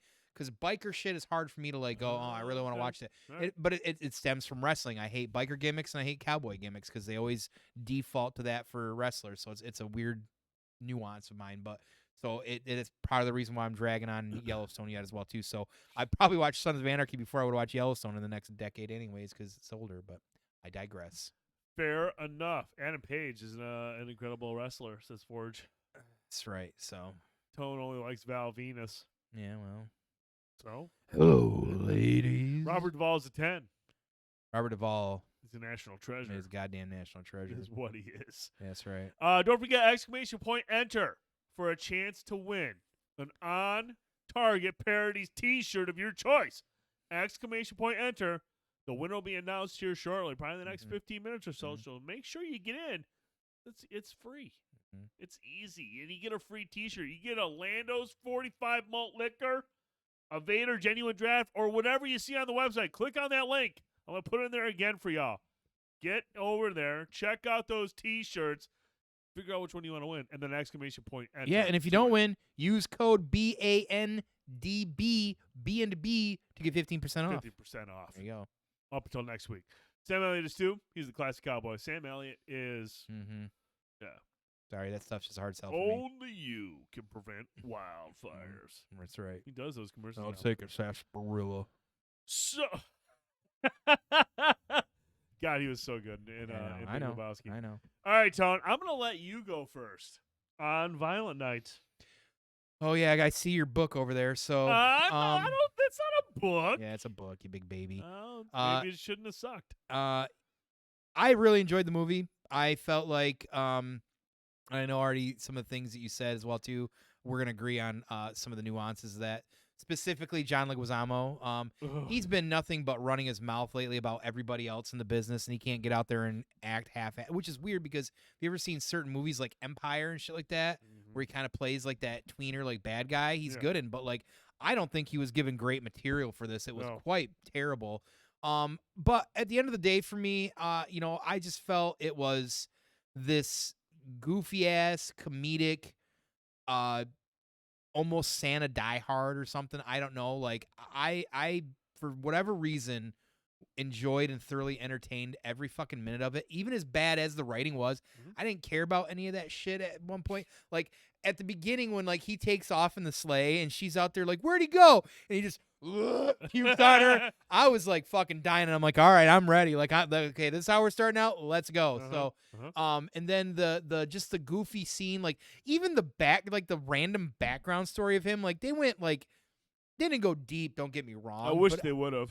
Well, sure. Like, don't get me wrong. I wish they would have as well Like too. some But like Norse warrior. but at some point, like I feel like you got to be careful on that too, because then you get caught in a time loop. You're more worried about that than you are like moving the current story. So, it just made sense to kind of like tie into how he was doing what he was doing, like the hammer, like that entire like. Seen a lot of cheesy movies because this is clearly a cheesy movie, and you see these action scenes in some of these cheesy movies, and you're like, Jesus fucking Christ, could this be any worse? For me, for my money's worth out of it, that scene in the garage where he's fucking these motherfuckers up. That's the best action scene. Yeah, it was great. It was awesome. I was like, this is fucking amazing. This is entertaining as fuck. Now, again, yes, the movie doesn't come out without these faults as well too, and the whole thing's ludicrous anyways, right? We're talking about Santa Claus. Sure. He's basically John McClane in a whatever. But the supporting cast was very forgettable. The main villain was, I almost care more about the lead military guy helping try and get in the safe than I do John Leguizamo. Yeah. Like I don't understand how you get somebody like John Leguizamo who like I don't know whether he's just getting a paycheck.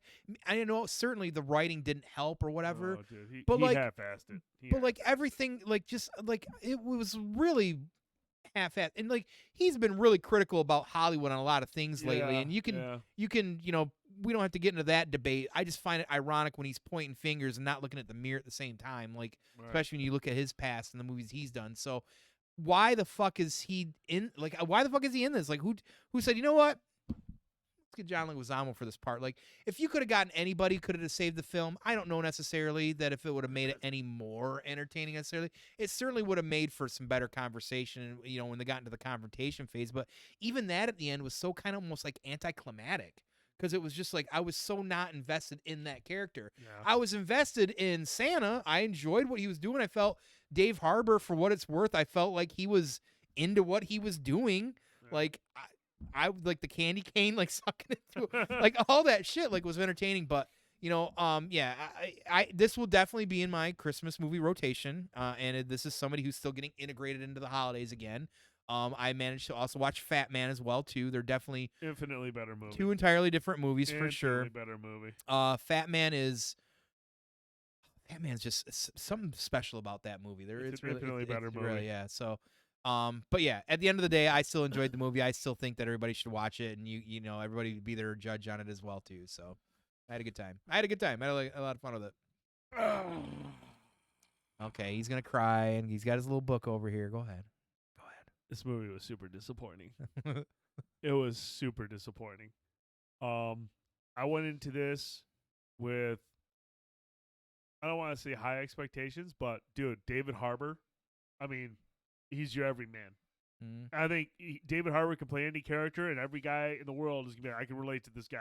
Yeah. He's David Harbour. He's just he's got the dad bod. He's just a lovable guy. Like you can just relate to anything David Harbour does. He's just like he's likable. He's a likable guy. And I'm like, okay, cool, man. He's playing Santa Claus in a Die Hard movie. Oh my God, how do you fuck this up? Right. Well, they did. This movie.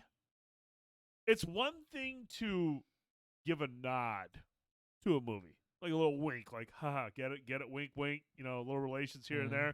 This movie rips off every Christmas movie for its entire plot. Like, it's not a wink, it's not a nod, it's an actual plot device. Like the whole, his Santa is basically Mel Gibson's Fat Man. The kids don't believe in me, and society has given up on me, and I don't want to do this anymore. Cool, same storyline. Home Alone. Dude, you could have done a wink wink. They do a whole Home Alone section. That was really on the nose. That was very actually that was very cringy. It was cringy as fuck. Yeah. John Leguizamo, lousy bad guy. Oh god. You talk about the opening when he's throwing up on her. Cool. Seen it in Bad Santa. Yeah. He's at the bar at the beginning of Bad Santa, talking to people. Then he goes outside and throws up. Seen it before. This movie rips off other movies. It doesn't nod to other great Christmas movies. Bad Santa, Fat Man, Die Hard. Dude, they actually use Colonel Stewart's storyline in this movie from Die Hard 2. Where the I don't care. I'm going to ruin it. It's a spoiler full. Don't give a shit. In Die Hard 2, Colonel Stewart, there's a terrorist unit that's supposed to take down Colonel Stewart. And they show up and they end up helping Colonel Stewart. That's a whole fucking plot. That as soon as the guy and his crew show up in the snowmobile, it's like, oh, this guy's he's a bad guy. Well, didn't they say they were waiting for like the cavalry or something like that too? Like, well, that was her squad. That was the mom's gotcha. squad. Well, because I thought Leguizamo made a comment too about his crew showing up as well too. It's dude. Regardless. Dude, not a nod, a complete rip-off of Die Hard 2. A little wink and a jab even. Oh, dude, okay. And then, again, you go back to John Leguizamo. I know, Jay, I know. We've seen John Leguizamo in good movies. Dude, even in John Wick, he's got a nice character in John Wick.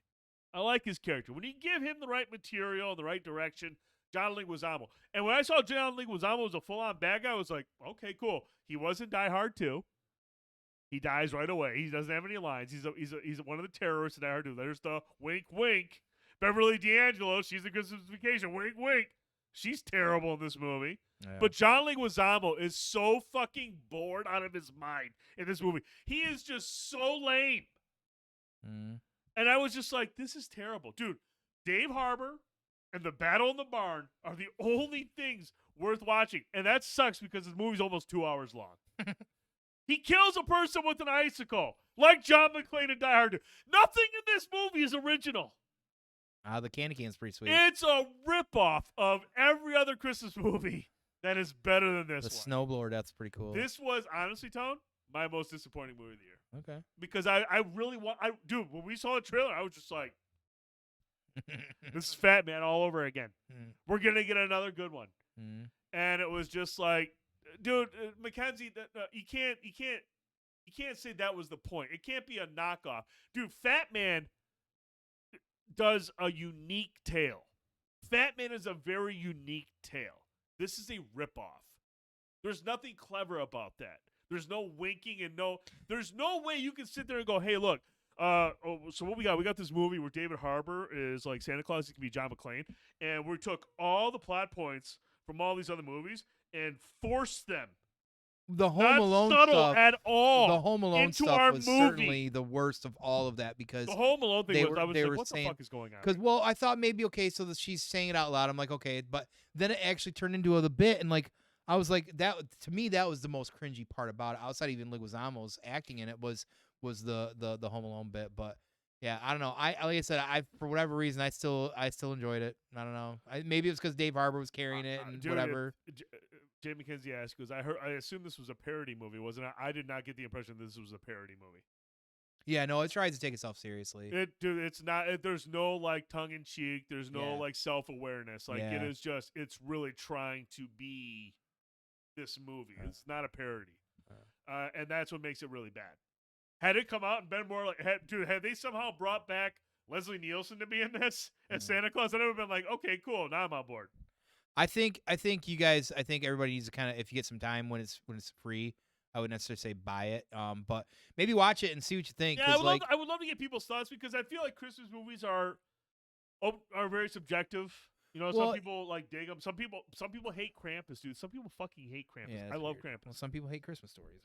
Some people hate Christmas stories. They're kind of meat. But like Fat Man, I feel like Fat Man, Bad Santa, Krampus are like the movies that have really set that precedence of like deviating from your typical Christmas movie to make things unique, whether it's horror or action.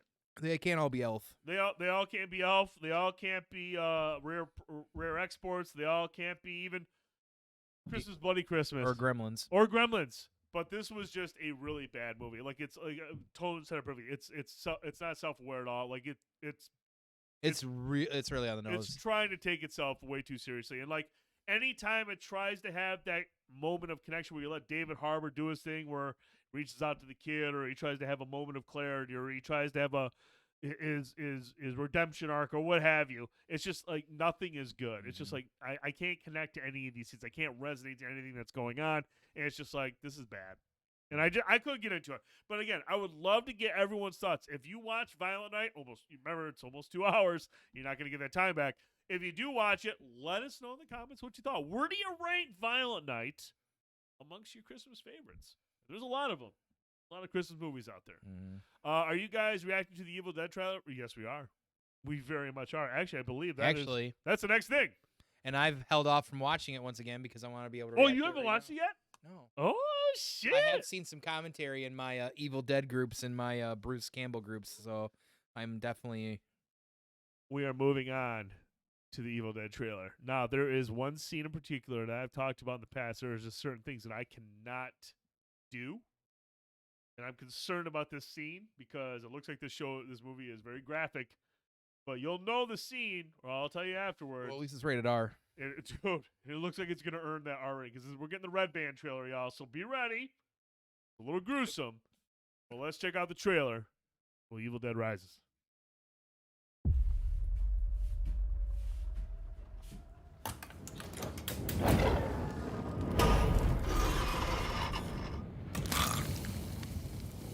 What's up, sis?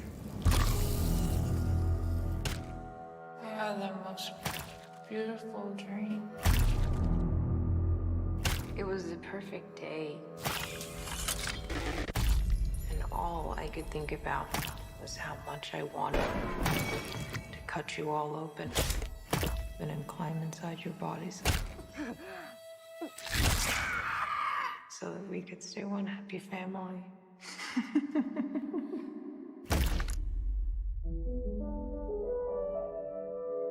When I was just a little girl,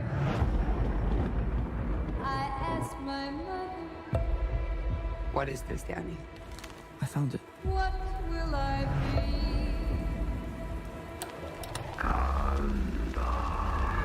Will I be pretty? Will I be rich? Here's what she said to me.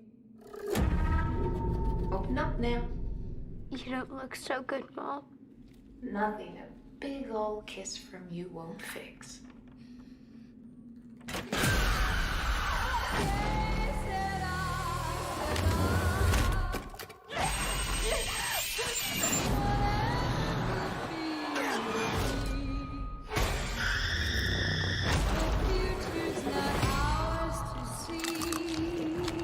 I'm getting us out of here. I promise. You'd be a good mom someday, Honeybah. Oh, yeah? Yeah, you know how to lie to kids.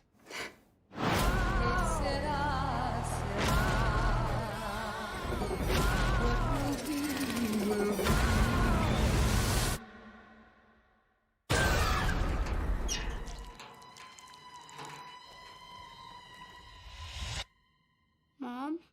Mommy's with the maggots now.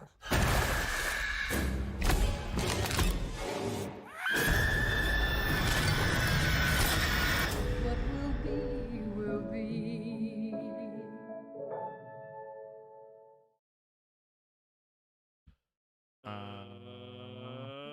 Okay. The whole eye thing. I can't do eyes, man. Whenever, dude, there was a scene. What was the movie where the kid was the Superman, but he was the evil Superman? Oh, Brightburn? Brightburn, where the waitress, dude. That's a good fucking movie. When you do the eyes, that's where I'm like, that's where you kind of start to lose me, just because it's just really difficult to watch something like that. But this is Evil Dead Rise. It comes out on April 21st. It's produced by Sam Raimi and Bruce Campbell, amongst others. directed by Lee Cronin. Now, Lee Cronin has only done a couple of TV series, a couple of short films. This is like his first big movie. This is starring Alyssa Sutherland, Lily Sullivan, Morgan Davies, and Neil Fisher. Obviously, Bruce Campbell will not be in this movie, or at least that's what he says. You never know if it might be a cameo. He might be a cameo, but no, yeah, the Ash Williams is only going to be done in voice at this point. Only in voice? Okay. Yeah, so he's rested the character. Tone, so. I know you are a huge fan of the Evil Dead series, movies, shows, everything. All right. Your initial impressions of Evil Dead Rises. Well, so this is the first time I've seen the trailer, the full trailer, and some of my groups were already like kind of complaining. I don't know if they were gatekeeping or what. I feel like there's enough awesome horror and gore what they're doing. Like I almost kind of feel like they kind of did it with the last Cuddles Evil wants a Dead. T-shirt. Did he? Hey, Cuddles! Wow. There you go! Exclamation Look point at claim, that. buddy. There you go. Get that T-shirt. There you go. You must have because you won. Yeah. Yeah. Go ahead and Exclamation point claim. Yeah. There it is. Cuddles, nice. Congratulations. Yeah. Choose a shirt. I just got a T-shirt. Let us know. I'll help you guys figure all that. Hopefully you guys are writing down your names. Anyways, I feel like regardless if it's a reboot, regardless of what's ever going on, regardless of how this fits into the Evil Dead universe, clearly they're trying to do something maybe. Right. And maybe it doesn't have anything to do with them. That's fine as well too. Because let's be honest, like Evil Dead 1 to Evil Dead 2 was basically a reboot, remake, and a restart to go with more satire or whatever. Right. And they're great for what they are. I didn't see all of the last Evil Dead that didn't have anything to do with them because I was kind of really good. That's what everybody had said. 2013. Is that what that came out? Maybe. I think it's dude. That was really good. Well, I was that guy who's like, fucking Bruce Campbell's not in there doing Evil Dead. Fuck that. And it does kind of abandon the satire, right. Even though I believe there's some dark humor. Sure. But point is like at the end of the day, and I think it's just because as I get older, I'm starting to be like more because clearly we're not going to stop. We're not going to stop with the reboots and all this remake shit, anyways. But this look as a horror film generally, period. This looks awesome. Like this is, I like gore. It's rated R. I mean, they're swallowing glass. Things are going into eyeballs. I'm fully on board. I'm really excited to see this. Now, is it gonna stand up to the others? I don't know. Like I said, like both my Bruce Campbell groups and my Evil Dead groups had a lot of commentary today when this dropped, and of course, always the loudest are the ones who are usually the most negative or the lower. The lower amount of people. So mixed reactions or most? A lot of mixed reactions. A lot of people are like, this looks fucking, I don't like how the Deadites looked and Necronomicon looks stupid and blah, blah, blah. It's just like, yeah, I don't know. Yeah, let's see where it goes. I'm interested in it for sure, so. I love the look of the demon. I think she looks awesome. Mm-hmm. There's creepy as fuck. It looks violent, ripping off a scalp, something going into the eyes, someone eating glass. It's a lot of fucked up shit in this trailer. Mm-hmm. A very effective Red Band trailer. Clearly, it's an homage. She's got the blood on the face. She's got a blue shirt. And she's got a chainsaw. See, now that's more subtle than anything in Fat Man. That's a nod. That's a wink and a nod. But no, like I said, when you see something like, we should play Evil Dead Friday. I'm not opposed to playing Evil Dead. I'm playing something Friday, whether it's Call of Duty or Evil Dead. Yeah, I know. I can't be a support class, which is stupid. But anywho, I digress. No, I thought it was a good trailer. I thought it was an effective trailer. I actually liked the 2013 one. I thought it was actually really, really good. How this turns out, not really sure. I'll go see it with you. We'll see. I'll trust your opinion on it. But I got effective effective Red Band trailer. Shows the gore. Shows the horror that's involved. So I'll go see it. It's Evil Dead. Right. If Sam Raimi and Bruce are involved in some way, they have a say in it. So they know what they know what the fans want, what they want to see. The right people are involved. So, and I'll see you in March, Bruce. Oh, that's right. I'm not invited. That's cool. You're right. All right. Let's move on to some gaming news. Got some gaming news to talk about here, Tone. First up, this is interesting. So earlier last week, there was some leaked images of the next the next Zelda game that's going to get its own Zelda themed OLED Switch. And it's a nice looking Switch. Prime says he was all over it. I'm not touching another Switch until it's a fucking next updated version. But it does look good. But the interesting thing about the story is after this story broke, there were multiple reports that came out. One of them from Game Industry Biz, reporter Chris Dring, last month responded to a Twitter user back in November, saying this: "The Legend of Zelda: Tears of the Kingdom could be followed by a huge gap of Nintendo first-party releases," which was interesting because, like, wow, I mean, how much time can they have between one of the first-party titles? More recently, VGC's Andy Robinson tweeted this: "From what I'm hearing, I wouldn't be surprised if Nintendo starts talking about new hardware by 2024.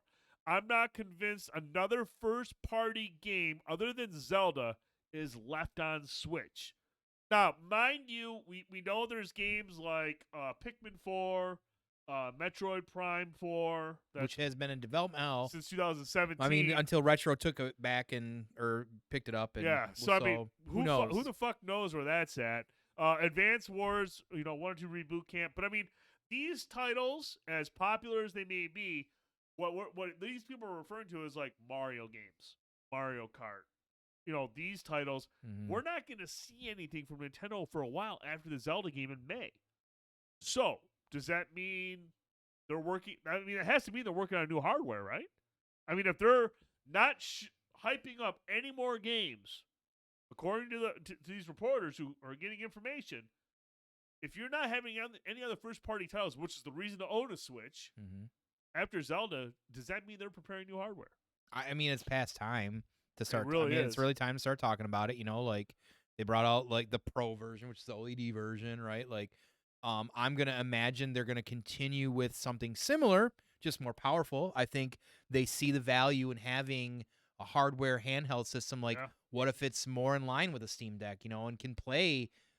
What if it can put out what they can put Game Pass on it? Something something that we always talk about, how like Game Pass wants to be everywhere or whatever. Right. Those sort of things. So I would gather it's probably about time that they probably start doing it. It's been a minute, so we'll see. I mean, I still think that I want Metroid Prime 4. They've had a Metroid come out on the Switch, so Prime 4, if it gets pushed to the next console, would not surprise me either. But yeah, it's been kind of mum on a lot of things outside of that second Zelda coming in. That's unless how big is Pikmin 4? I mean, is Pikmin like a huge seller? Pikmin 4 is a first party title, but it's not what I would consider like they don't tier. Right. Yeah, I mean, you can count on their like top 10 or 12 or 15 titles that you're always going to see on a Nintendo cycle.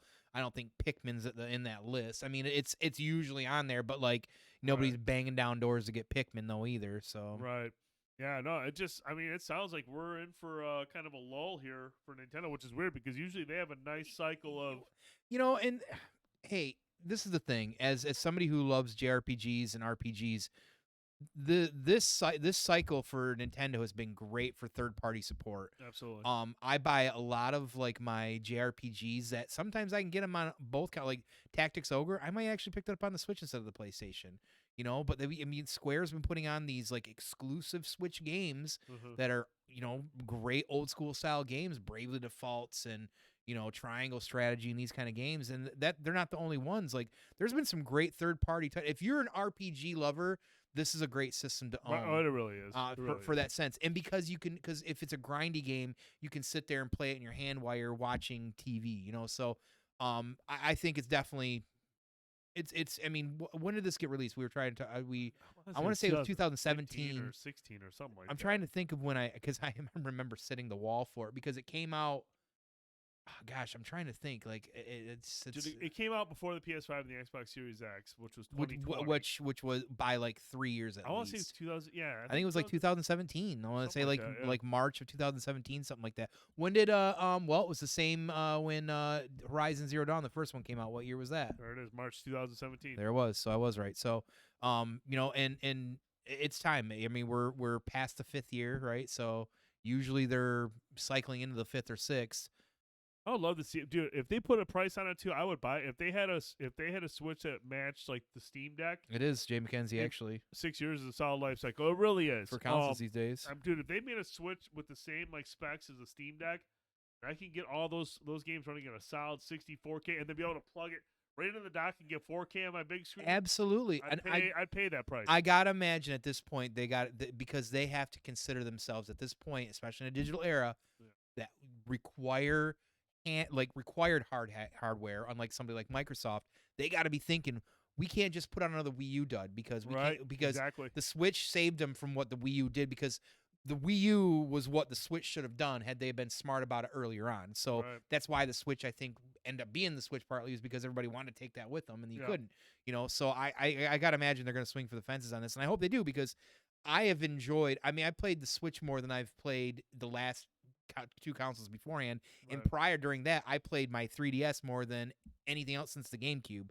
And I still have the GameCube hooked up. So I'm excited for what they could potentially do for next console. No, man, I keep thinking about like the Steam Deck and like you don't even need to have something as specced out as the Steam Deck. Just run 60 frames. Dude, just give me 60 frames and 4K. All of your games have the same aesthetic. They're all these like cartoony looking games and stuff, not nearly as demanding as something like God of War, like Halo. Like it's just grounded. It's very basic stuff. I know there's a lot of mechanics behind the scenes that I don't know about, but dude, you could get all those specs in there and still have it at a reasonable competitive price where I can play some 60 frames, 1080p on the go, hook it up on my dock, get 4K on the screen at 60 frames. Yeah. I don't need the 120 frames shit and all the VRR stuff for a Switch game. I don't need that. I just need 60 frames, clean image, smooth, and that's all I need. And you can definitely do that and come in underneath the Steam Deck. It's just I think the problem with them is they're tied to a little bit older technology. They're using carts, and I already said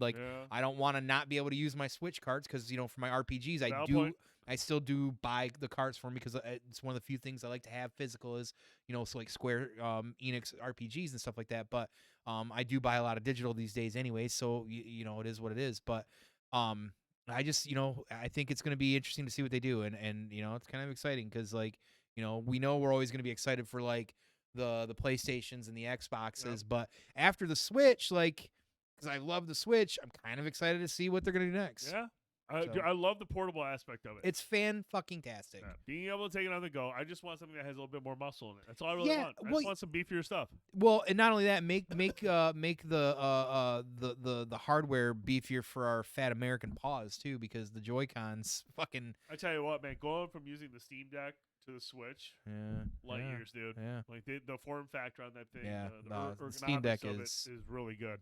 Pretty really good. Pretty rad. The other bit of gaming news I wanted to discuss really quick. The first big game announcement of 2023. Yeah. StarWarsBadBatch has announced that Payday 3 will be coming to PC and consoles in 2023. I'm excited about this, man. I love the concept and premise of the Payday 2. I spent a lot of time playing that with Freezy and some other guys building up our characters, unlocking attachments and all this stuff. It was a really fun game. Cuddles is absolutely right. It is a really fun game, but it's a little janky. Some of the controls aren't on par with something like Call of Duty or Halo. It doesn't feel particularly precise. It's just, and the animations are a little janky, but it is a good time. It's fun. What you saw is what you got for the price you paid. You got a game that worked. It was fun with friends, and it was a deep strategy to the heist. It was really deep. Here we are now, 2023. You have these next-gen systems. You have PC. Let's make it a proper shooter with polished controls. You do that, and as a game as a service... That's what it is, right? It's going to be a game as a service. It's being published by Koch Media. If they are able to really tighten up the controls and lay out a nice map, which a roadmap, which they've done with Payday 2, they have supported that game really, really well. They're all in, and people love this shit. I'm telling you, as somebody who sold copies of that, remember I was telling you, people love it. I sold Payday non-stop to people. Yeah, it's a really fun game. And dude, I'm with Cuddles. I love these types of co-op games because there is a lot of teamwork involved. The different classes that you can choose for the character you're playing as, the weapons you can unlock, the gear that you can bring. There's a lot of synergy involved in that, working together as a team. It is a fucking awesome game. It's just at the time, it was a budget title. It was a little bit cheaper. And again, you got what you paid for. Yeah. There's a lot there, but it's just not polished. I would hope by now StarWarsBadBatch has really gotten a grip on things. and can make a proper shooter with proper controls to match everything else that makes a game awesome. Could be a fun Friday night game. That would be a Friday night game for sure. Yeah, for sure. If Payday 3 delivers on that front and we're in there, I will play that shit nonstop. Did Starbreeze? Did they do the Darkness game, the original Darkness game? I'm trying to think what other games Starbreeze does. I know that logo, and for some reason I keep going back to the. I'm a super fan of especially the original Darkness game. And I definitely the second one wasn't as good as the first, but I just feel like I haven't seen Starbreeze in a hot minute, and I know definitely besides Payday, I think what else do they do? But man, I'll tell you, like they did do Darkness 2007. Holy shit! How the fuck did I remember that? Chronicles of Riddick. Oh yeah, man. That's what it was. Underrated Syndicate. Syndicate was very underrated. Syndicate was actually. fucking awesome, dude. Yeah. Syndicate was crazy underrated. Yep. But no, they've done. Brother of Two. Brothers, A Tale of Two Brothers was a really, really good. Starbreeze sounds like a 1995 Glade scent you read the can while taking a dump. Absolutely. And like, you're at your grandma's. She's like, "Oh, I just picked this up at the dime store, the Ben Franklin." And it's Starbreeze. Like, "Oh man, this smells great in here." Awesome. Apparently, they worked on Dead by Daylight for a while. Yeah, it's just one of those. I don't remember if anybody does remember like when 2007 when that fucking Darkness dropped. Like I was because I love the comic. Yeah. Like that was a big fucking deal. That was a game creepy as fuck. You ever play it? I did not. It had some fucking creepy shit going on. Really? It was like basically almost like had like some vibes of like Demon Knight, Tales from the Crypt. Demon Knight. Really? Yeah, some great. It was fucking dark. But anyways, I digress. But regardless, point is that Payday 2's success was very niche, but like the people cult following love it. It's exciting that they're going to do something like this, and like years, dude. Like yeah, it has an audience. And that hey, you know what? Sometimes that fan service gets you to the point where you're coming out with the third installment. So let's go. I will be picking up Payday 3 when that comes out. I probably very will have much to could too. Be a Friday night game, man, because it's a lot of fucking fun. I'm down. All right, Tone. Let's move on to our final topic of the evening. Oi. Star Wars Bad Batch Season 2. Yes. First 2 episodes are available Correct. now on Disney Plus. Mm. Dude, we were big fans of the first season. Surprise out of nowhere that it was what it was. I thought I remember hearing something about early 2023, but I did not know it came out today until you told me. I was like, oh shit, well, I'll just watch these when I'm laying in bed all day, and I did. I had heard there were 4 episodes out, but there was only 2. I was kind of bummed when I seen there was only 2 because they're only like 27 minutes long. Like the normal is like 22 to 25. Yeah. But Tone, initial impressions, Bad Batch 2. I've seen a lot of back and forth. Most everybody has been real positive about it. I actually didn't finish the full second. I think I'm like the 10 minutes away from the end of the second episode, but. Honestly, I'm surprised that anybody had any issues with it because I felt like they kind of just drop you in, continuing from the story without really any context, which I'm fine on. If you watch it, you should. If you watch first season, you should probably start that before you watch this. And I thought it actually kind of started kind of action-packed and a little bit like edge of your seat, yeah. Kind of, and I honestly like the fact that they tied it back. You get to Dooku's place in the second episode, and like. Yep. And you got Wanda Sykes in there as a as a character, which is exciting. The old man. Do you know who that was? I knew I recognized that voice, Hector Elizondo. Hector Elizondo. Did you ever see Pretty Woman? Yeah. He's the maitre d' or the guy at the hotel. Yeah. Okay. Hell Hector Elizondo is a good one, man. He's an 80s guy. Yeah. No, but honestly, so far so good. Like I mean, listen. The first season, I think shocked even Star Wars fans and how good it was because there's a lot of fans out there that was like, "What is this shit? More." Clone shit or whatever it was, or some people weren't feeling them, because they felt like the crew was wedged into that season 7 of Clone Wars or whatever. But it was because they wanted to like introduce them before throwing them out there, and then all of a sudden you're developing the fact that these characters are got a lot of character, got a lot of background, and a lot of story to tell. And again, it's during that era when you've got things like Andor, like this is before Andor as well too. So you're getting your post Clone Wars, you're seeing the Empire turn. Like this is what I liked about the show was that you're starting to see the sprinkling of the move from the Clone Wars and like that version of the Republic turning into the Empire, and it's almost like you're getting this. You're just kind of seeing it live while these characters are trying to find like their way or their purpose at this point. So. Already really excited about it. I thought that, like I said, they jumped you right in, action-packed.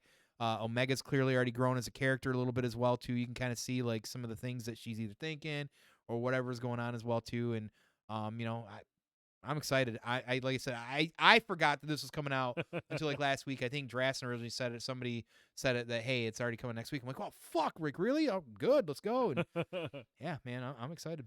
No, I thought it was a really good episode, man. The first 2 episodes were really, really good. And the thing that I always I liked about this show last season, and it was very pronounced again these first 2 episodes, is just the planning of their missions are very detailed and very precise, and they're always like it doesn't feel rushed. It doesn't feel like they're skipping over things. Like everything, every move, every decision, you can see what the consequence could be, or you see the consequences unfold, or things that they did plan for, what happens when you plan on the fly. I really enjoy that aspect of it, and I love that part of it because everyone kind of plays their role. Everyone kind of does what they're best at, and they have to adapt on the fly. And I really like that part. I love Omega. I love the dynamic between all the characters themselves. It's just a really, really engaging show. Like I really dig that about it. And dude, you and I probably were talking about earlier today is there was a story that broke the other day that said Ubisoft is working on a Star Wars game. And when I think about Bad Batch, and apply that to something like The Division, where you have a co-op experience with friends, and everyone's got a different class type. Man, a Bad Batch open world live service like RPG with RPG elements, ranking up your character's abilities, dude, that would be fucking hype, man. And that would totally fall into Ubisoft's wheelhouse because a lot of these episodes are based around these missions that they do, the structure of these missions and how they carry them out and all this stuff. And that just would meet so well with something with that military stuff that Ubisoft is known for. I would like to see that.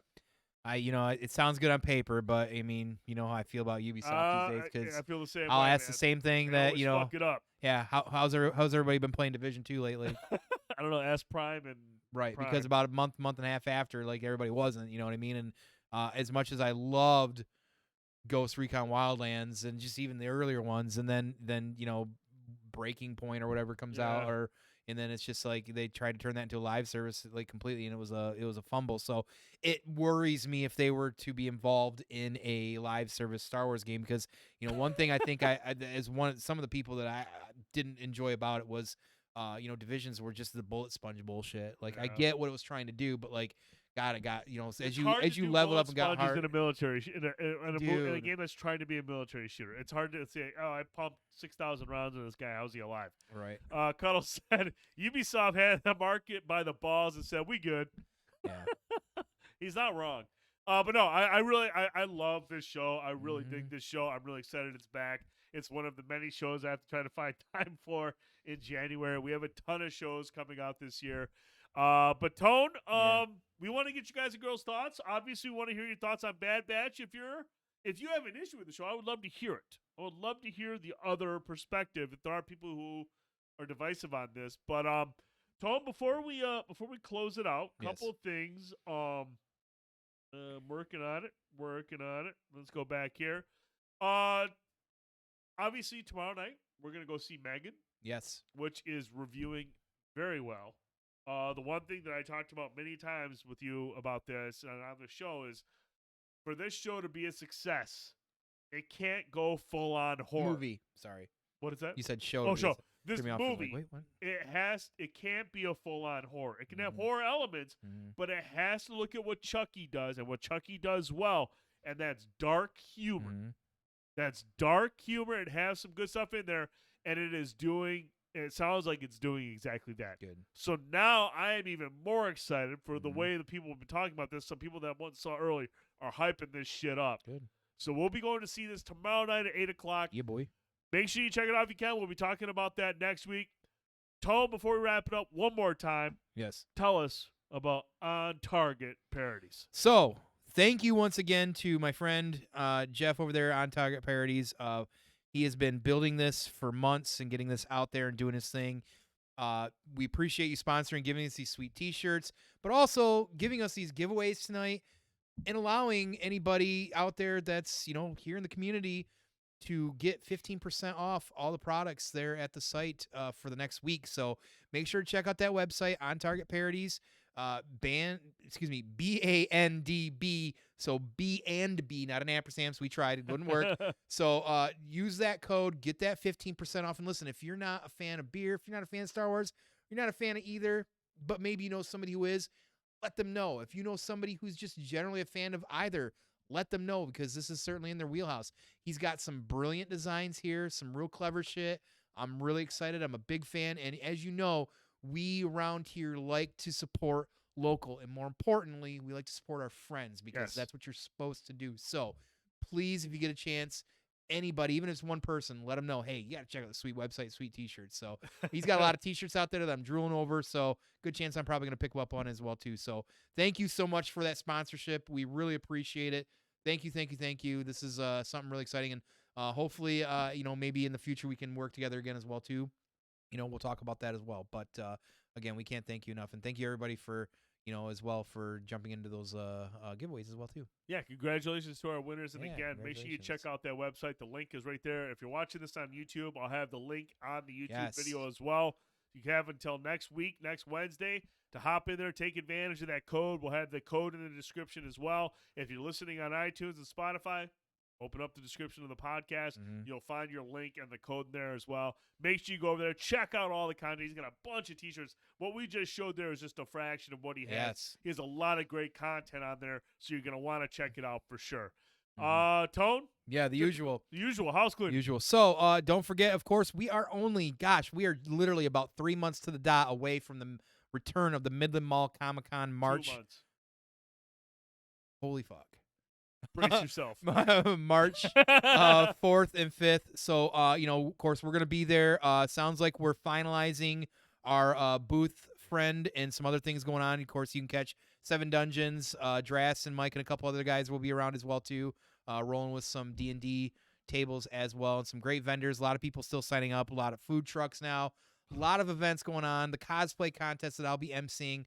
And we're going to stream it live here to Twitch while it's going on as well, too. So if you can't make it up this way, we'll definitely have it for you to view as well, too. So, please, if you are able to make it, come hang out, come say hi, whatever it is. We'd love to see you. But we're really excited about that. So make sure, if you're in the area, to promote or come up to Midland for even a day, bring the kids. A lot of things going on as well, too. A lot of great vendors this year.